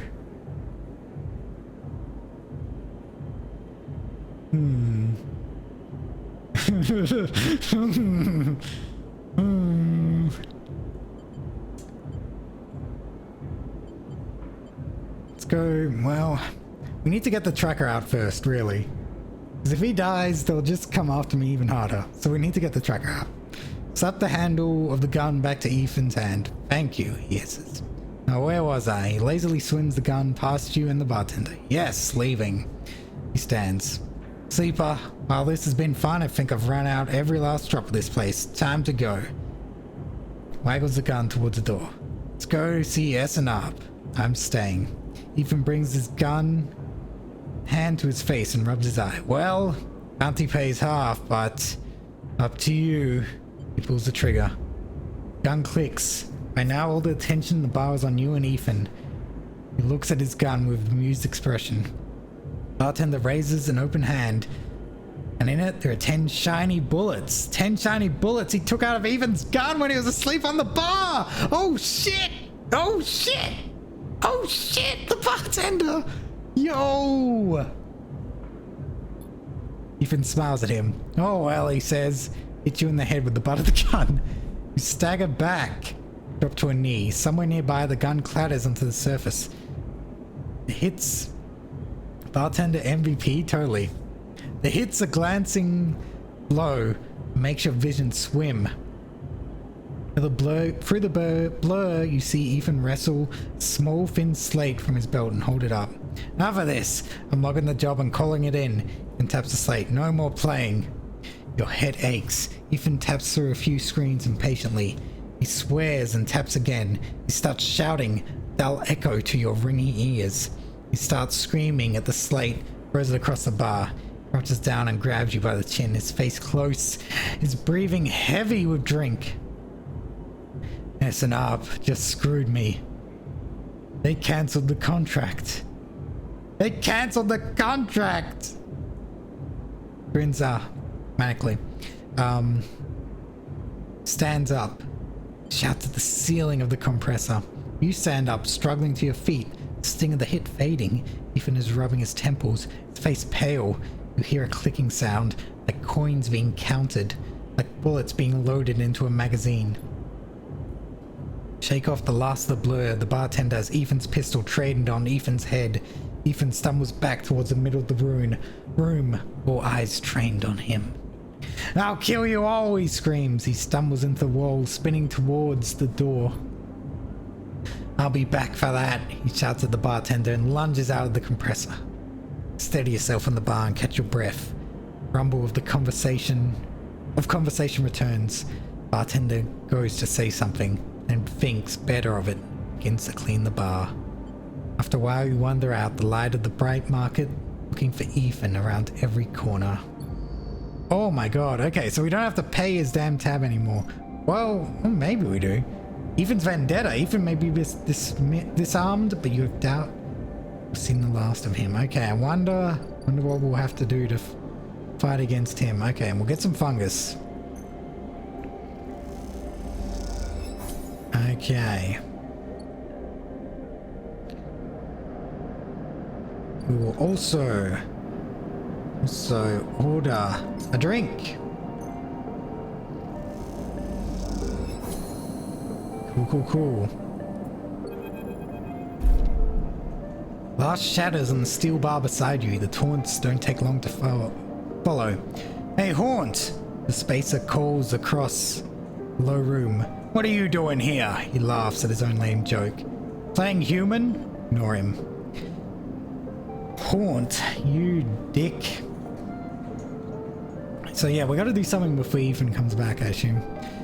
You hunch a little further, staring at the 100 of tiny impact points that scar the bar's surface. Hand falls on your shoulder. As you flinch away, pats reassuringly. Freeze in place. Ah! Out! The voice comes from behind you, spat out like a shot. You turn to see bright eyes, dark hair, a stare that could breach the wall and vent you all into hard vacuum. You turn back to the spacer, the second glass comes sailing through the air. Yo, let's catch it! Reach out a hand and the glass shatters across your forearm, showering you in fragments. Damn. Through the haze of the glass and Girol vapor, you see Tala leap the bar and close the distance to the spacer. Thud as he slams into the wall echoes around the bar like thunder. Now flanked by other figures, quick to their feet, Tala throws the spacer out through the door and stands silhouetted against the rotunda lights. Touch your arm and it feels wet. Someone helps you to your feet and back onto your stool. Broken glass rattles as it's cleared. I thought it would be really cool if I caught it, but I couldn't. And a fresh measure of Girol is glugged out in front of you. That same hand, warm, heavy, falls on your shoulder once more. Yo, she's awesome. He isn't coming back. We don't tolerate that kind of shit here. Tala flops onto the stool beside you. Let's get a look at you. Tala wipes the powdered glass from around the wound. Someone places a bottle of alcohol and a metal tin with tweezers on the bar. He disinfects them, turns to you.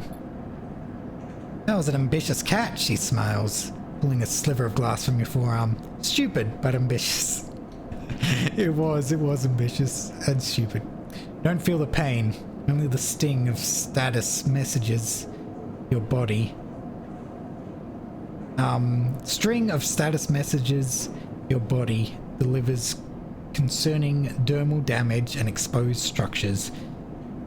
You do feel the care though, as Tala's bright eyes search your thick synthetic skin for splinters. Watch her. Tala works with the skill of someone who has had to pick glass splinters from the skin of a stranger before. As a bartender, she probably has. Your arm caught the glass shards at least. Yeah. Successfully caught, I say. He hones in on each bright shard, all the time tapping the tweezer tips in little rhythms that only she can follow. Tala smiles to herself. So, you been on the eye long? Long enough. She laughs. Hey, you don't need to act tough with me. Splinter clinks into the tin. Not everyone is like that, idiot. Don't all hate you. She glances round. Some of the regulars, maybe they fear you. Maybe they're just curious. I don't know. I do know that the Overlook is a safe place. Yo! I know what it's like to be in this new place. New in this place. Trust me. She meets your eye. I'm not trying to convince you of anything, or separate you from your chits. I just want you to know, you need somewhere, you can always come here. I know the rations we've got aren't much, and the company is, he leans in, limited. But if you need work, I'll happily put you behind the bar. If you need shelter, well, we can discuss that. Oh, she's so nice. You'll be safe. I usually have Francis on the door, but he's up in the greenway this cycle, haggling with our supplier. Francis tends to be particular about what we serve, even if the clientele isn't. She places her tweezers in the tin with a clink. At you, sleeper. Here. He slides a glass of Girol to you. This'll help. He stops her hand still in the glass. Wait, does this help? I mean, can you get drunk? Let's find out. She laughs. Just don't sit here too long. Hate to see you become a real regular. She walks back around the bar, gathering the glasses as she does, and before long is retelling how she threw that spacer out to a new group that just wandered in, complete with dramatic actions. She gestures in your direction and you instinctively look away, back to the warm surface of the bar. Take a sip of the girl. The earthy, fungal tones fill your senses, almost blocking out sight and sound, like diving headfirst into a bog. That fungus, man. May not be able to get drunk, but this connection to something grown, something fermented, something old, feels good. Damn. Very nice. What else is there? Good service. Bar shift. Tala is good at her word. Happy to throw a shift or two your way. The pay isn't great, but tips make all the difference. Yo. We can do a shift of this, I think.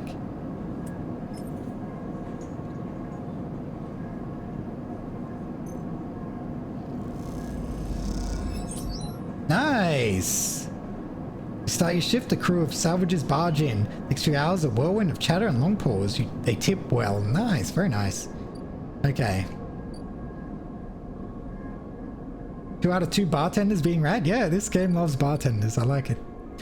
Okay. Found cool small Among Us VTuber streamer you can raid if she's still on, if none of your friends are. Sure, Ugu. That sounds good. And watch some Among Us. I'll probably play maybe 20 more minutes or so. Half an hour, 20 more minutes.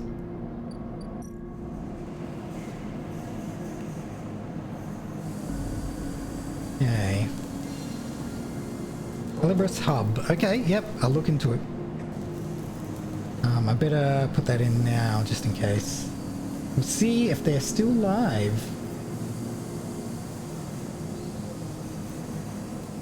Thank you, Ugu.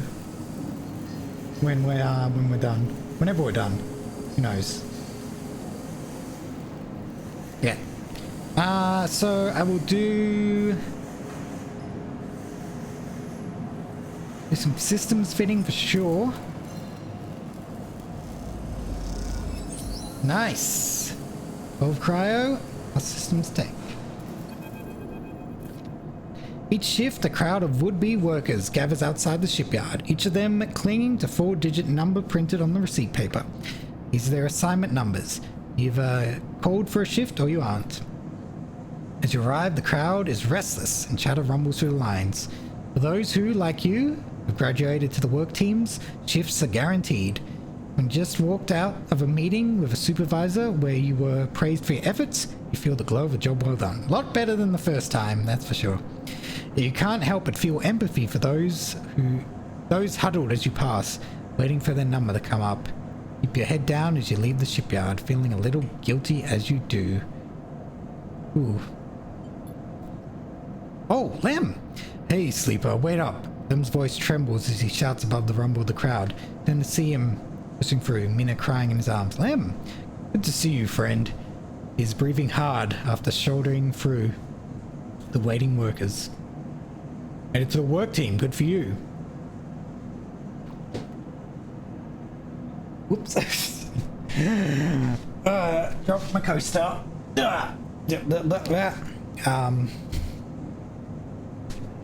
Tries to catch his breath, stroking Mina's hair as he does. Shh, baby, give me a second here. Smiles weakly at you as he comforts her. Her cries start to fade. Out of the crowd, he sees Mina. He sets Mina down by his side, shiny streaks down both of her cheeks. As he does, you see he is clutching an assignment number, crumpled piece of paper. Waiting for a shift? You know how it is. Puts his hand on her shoulder and she clings to his side. Esther, who usually takes her, is sick. Searches out. I don't know what. Noise sounds from the entrance, a klaxon, followed by a list of numbers growing brightly on a display screen. The crowd responds instantly, pushing and pulling as people try to wade the entry checkpoint. Lem stops and turns back towards the crowd, then glances down at the crumbled paper. That's my number. Shit, Mina. Starts patting the pockets of his gear and glancing around. Go, I'll watch her. Blinks a little, staring. Thank you, Al. I don't know if he should trust a stranger with his kid, but I guess his options are limited. Crouches to Mina. You're gonna stay with our friend here, okay? I'm gonna keep you safe, and he stands back up. Here, take her bag. Shoves it into your hands. He's got food, she's got... Shit, I have to go. Backs away into the crowd. Mina, I'll be back really soon. Okay, be good. Then Lem disappears into the rolling crowd. We're now trying to get to the shipyard before it locks down. Oh my god, she's so cute. That's a good sprite that's separate from his. I didn't expect to see it. Mina stands staring, suddenly small, without Lem at her side. She fixes you with dark eyes. I'd look you can't quite read. Hey, Mina. He holds the stare, unmoving. The two parallel tear tracks still glint on the cheek. Let's look into a bag. You unlatch the top of the bag and see a few metal containers fashioned from scrap components. Battered slate sits on top, blinking a low battery warning, and tucked beside it is a ragged rabbit, hand sewn. Take the slate. Pick up the slate and press the power stud. The screen lights up, glowing blue. Mina stares at you as you look at something that might help. Drawing. Press the pencil icon. Pale screen pops up, blank apart from the color picker. Mina reaches up and grabs a slate, sighing at you. Daddy's friend made this. She runs a finger along the slate, leaving a blue streak behind. Look! She sits beside you and starts to draw. You sit too, looking over her shoulder as she doodles. What's that? Wiggles, she says plainly. Hands you the slate. The Wiggles? She's drawing the Wiggles? Draw a cat. Everyone likes cats. Mina watches intently. Fuzzy, she smiles. Like your friend. She pokes your arm a couple of times. Are you really a robot? Sort of. Yeah, she thinks. Me too. Mina has more questions. Lots of questions. Questions about how you breathe, or if you rust. But before long you were talking about rabbits, and what Esther, the lady who usually takes her, smells like, and whether or not fairies live in the eyes heating pipes. Pass the time like this, sitting side by side on the floor of the walkway as others pass by. Sometimes talking, sometimes drawing on the slate, sometimes playing with Bun the rabbit. This is how Lem finds you. Just as both of you are starting to yawn. He's dirty and tired, but Mina leaps up his legs and into his arms as he stumbles backwards. You two get on okay? He asks, trying to keep Mina from climbing onto his shoulders. Well then, okay. Mina shoots a smile from Lem's arms, her suspicion gone. Well, looks like Meanie can be nice. Pokes her in the ribs and she squeals in delight. Thank you, friend. I mean it. Gives you a warm, wide smile. I owe you. Nice. Look, he glances around. Seems like Esther, the lady who usually watches her, is going to be out for a spell. If you ever have some time, I'd really appreciate you coming to our place in the low end. Grins sheepishly. If you have time. Now I have to take this one to eat. Plays at biting Mina. She giggles in response. See you, sleeper. Waves and they stumble off down the corridor, drawing gazes from the passing spaces as Mina's laughter echoes down the corridor. Bright squeal. Very nice. New drive discovered. Help Lem work.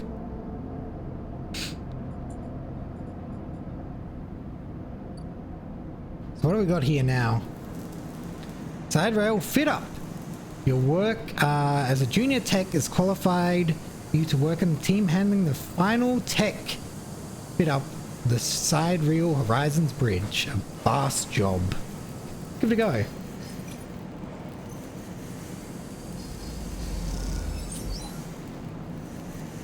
Nice. Spend your shift in a flow state, linking systems to systems like a thread on a loom. Mind is a diagram of cause and effect. Very good. Very good, very good.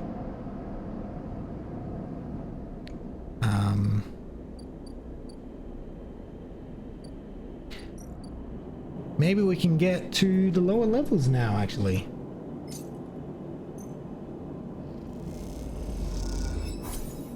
Hand over the chits, the yet again enforcer. Nod you through. Let's go. Oh boy. Oh, there's a lot here. Oh boy. Probably nothing I can do straight away, but... Oh! Lock apartment.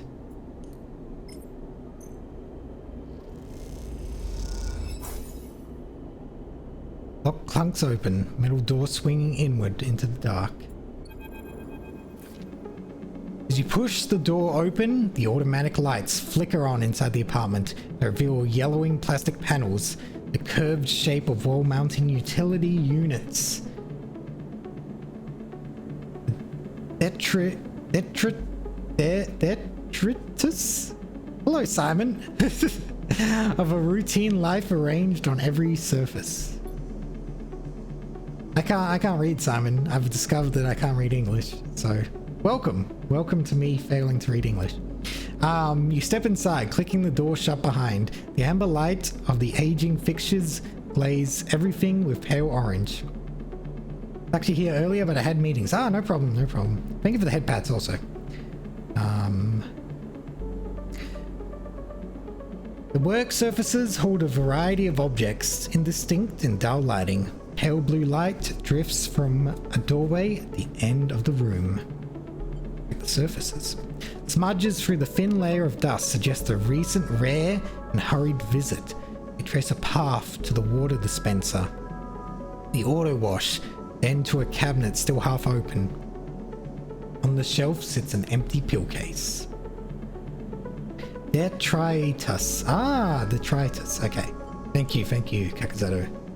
It's a doorway. You cross the cramped utility room with its auto wash dispensers, water closet, towards the doorway. Through the doorway is a dark, warm room. It's only by the faint glow of a terminal screen. Inspect the room. Bunk is tucked into the wall, blankets ruffled. Wall desk glitters with rows of vials and containers.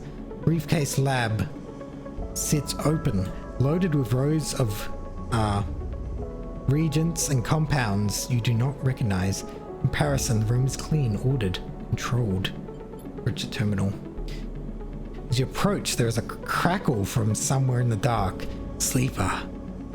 Oh, Sabine's voice shakily echoes through the apartment. Welcome to my home. Sorry I can't be here. I have had to make alternate arrangements. Hear rattling noises, static.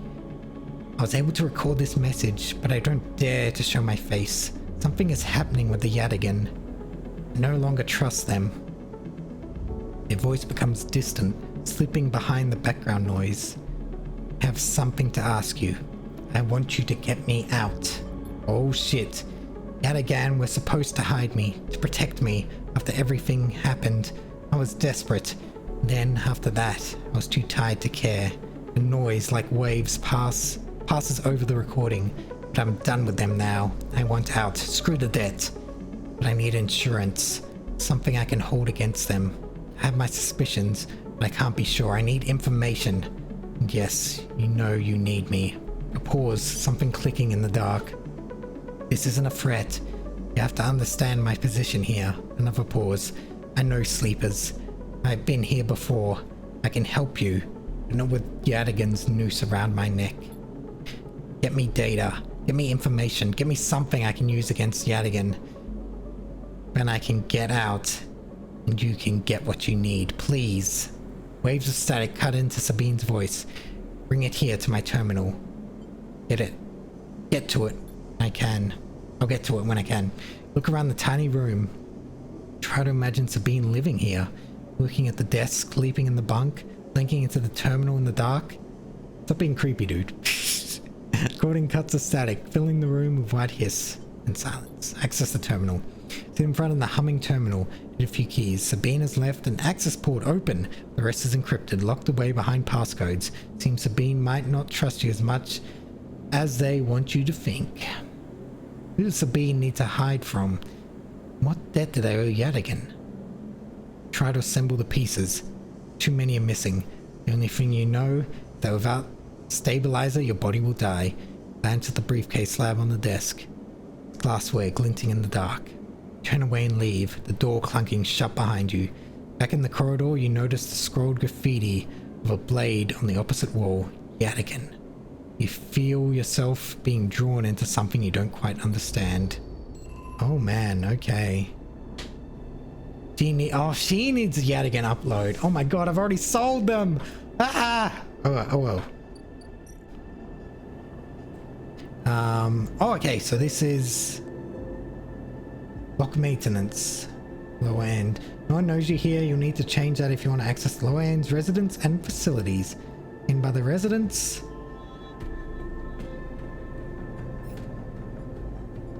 To being out. There's a lot to do. Ramshackle blocks are always in need of repairs. Helping is a good way to make friends. It's an engineer one. Okay, you can play Tavla. Babysit Mina, there it is. Them can't work shifts in the shipyard. Definitely want to try and get Lem out. You seem to get along last time. Lem is desperate. Okay.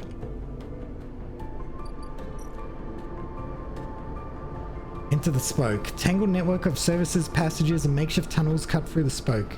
If it were a hive. Spoke climber. Spoke is a layer after layer of dense urban fabric. The only way to explore it is vertically. Wow. Tense. Okay. Okay. It's a lot to do.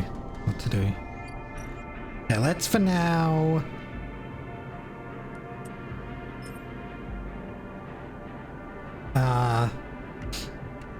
this engineer might get us some scrap pieces. That might be useful, and we can get some lower end... Yeah, neutral outcome. Cool. Join a group of residents trying to repair the tangled innards of an elevator motor. Manage to spot the problem. Burnout resistor. Cool. Awesome. Lots to do. Might do one more cycle. See how it goes.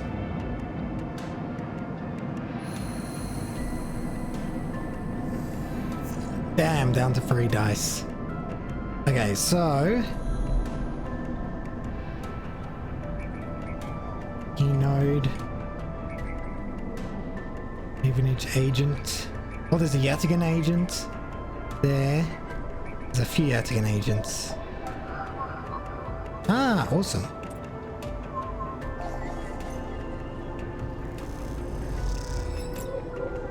Nice. Yatigan agent. Okay, can't do anything there. But we can do this.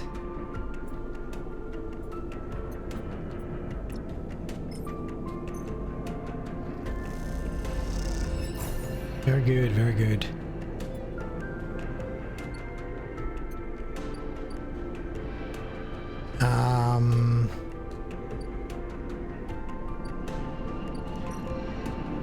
Probably work at the bar.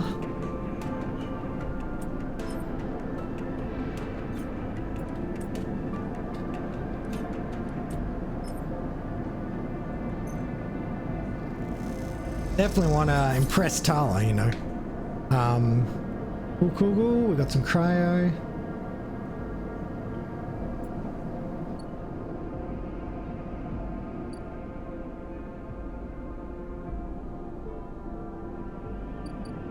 Ships are here.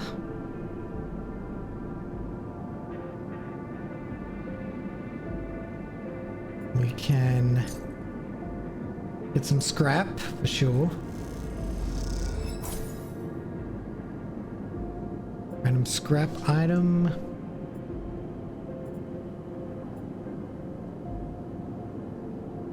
We'll get one more to scrap.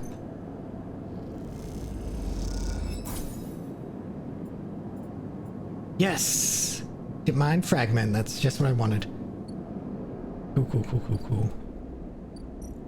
We'll sell the scrap. We'll save the ship mine fragment.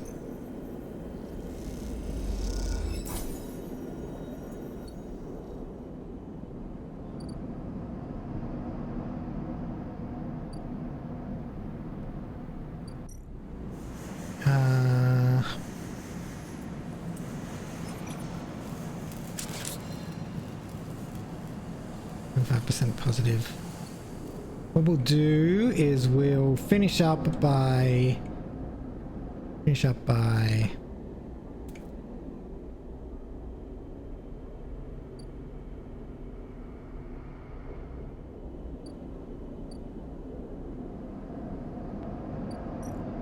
sunbathing. Hopefully this is okay. Nice, cool. Then we can end the cycle, and we'll probably end the stream here, guys. This was a lot of fun. It took some getting used to. For sure, for sure. Oh man, that's some bad rolls. But yeah. Interesting. There's a lot to balance. I'm very interested in looking at all these stories, or as many as I can at least. Yeah.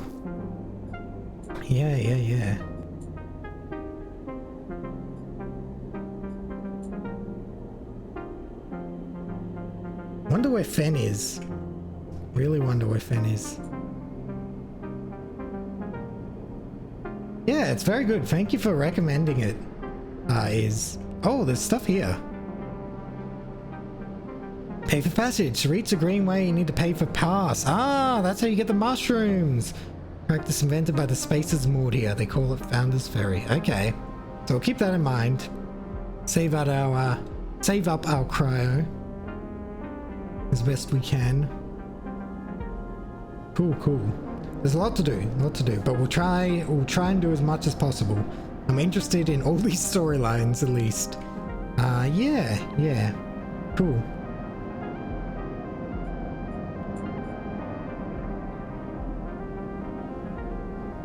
Awesome. Yeah, I'll definitely play more of this. Probably next week, as soon as next week.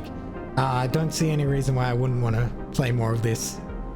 As soon as I can. I'm excited. I'm antsing to like play more right now, to be honest, but I have to stop.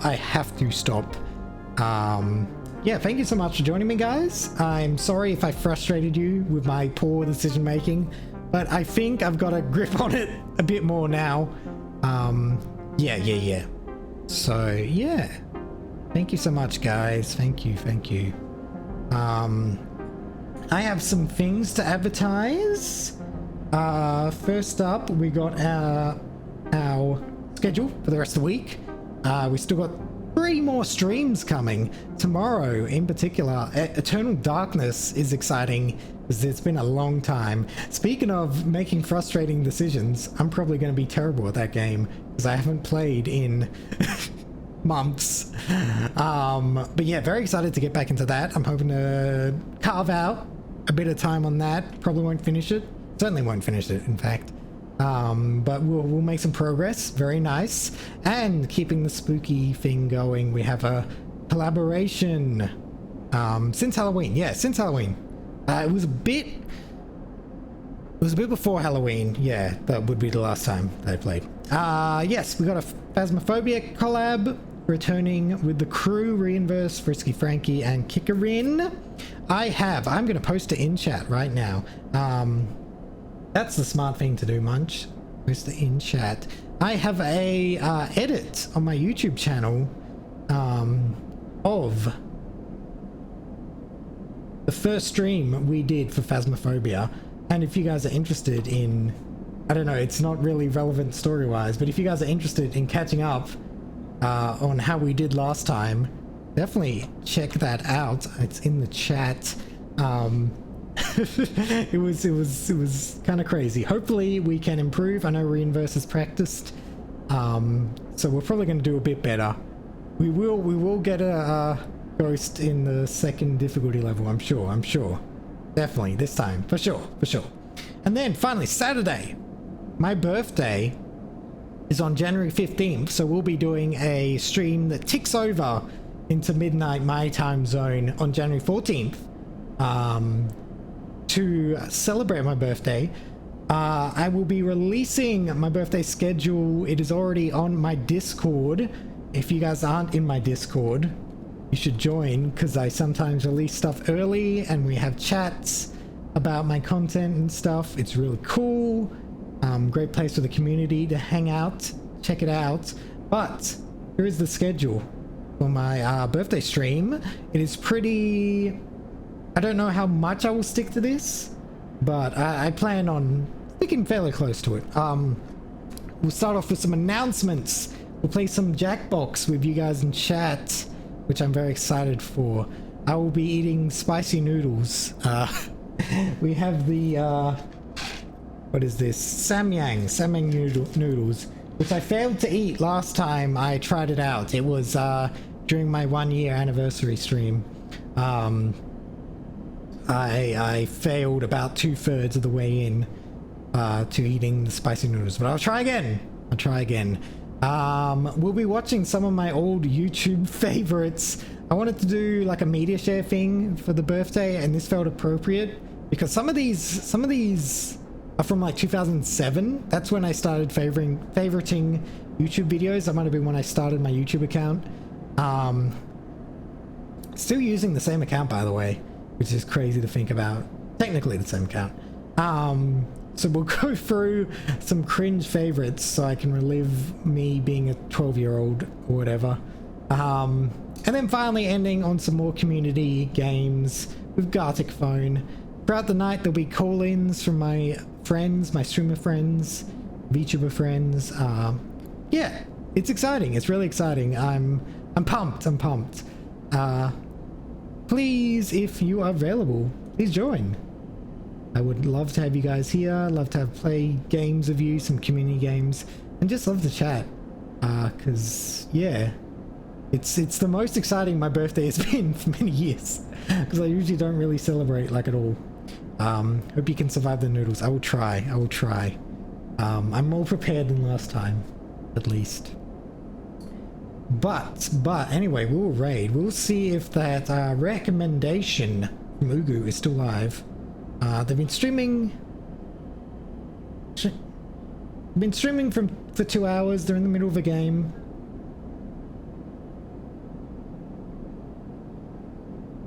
Yeah, looks good. Looks like they'll still be streaming at least for a bit. So if you guys are interested in some Among Us, join us for the raid. Welcome Calibras Hub with open arms. We love to be kind to the people we raid. Yeah, Among Us. Love Among Us here. I gotta play it on stream at some point. For sure.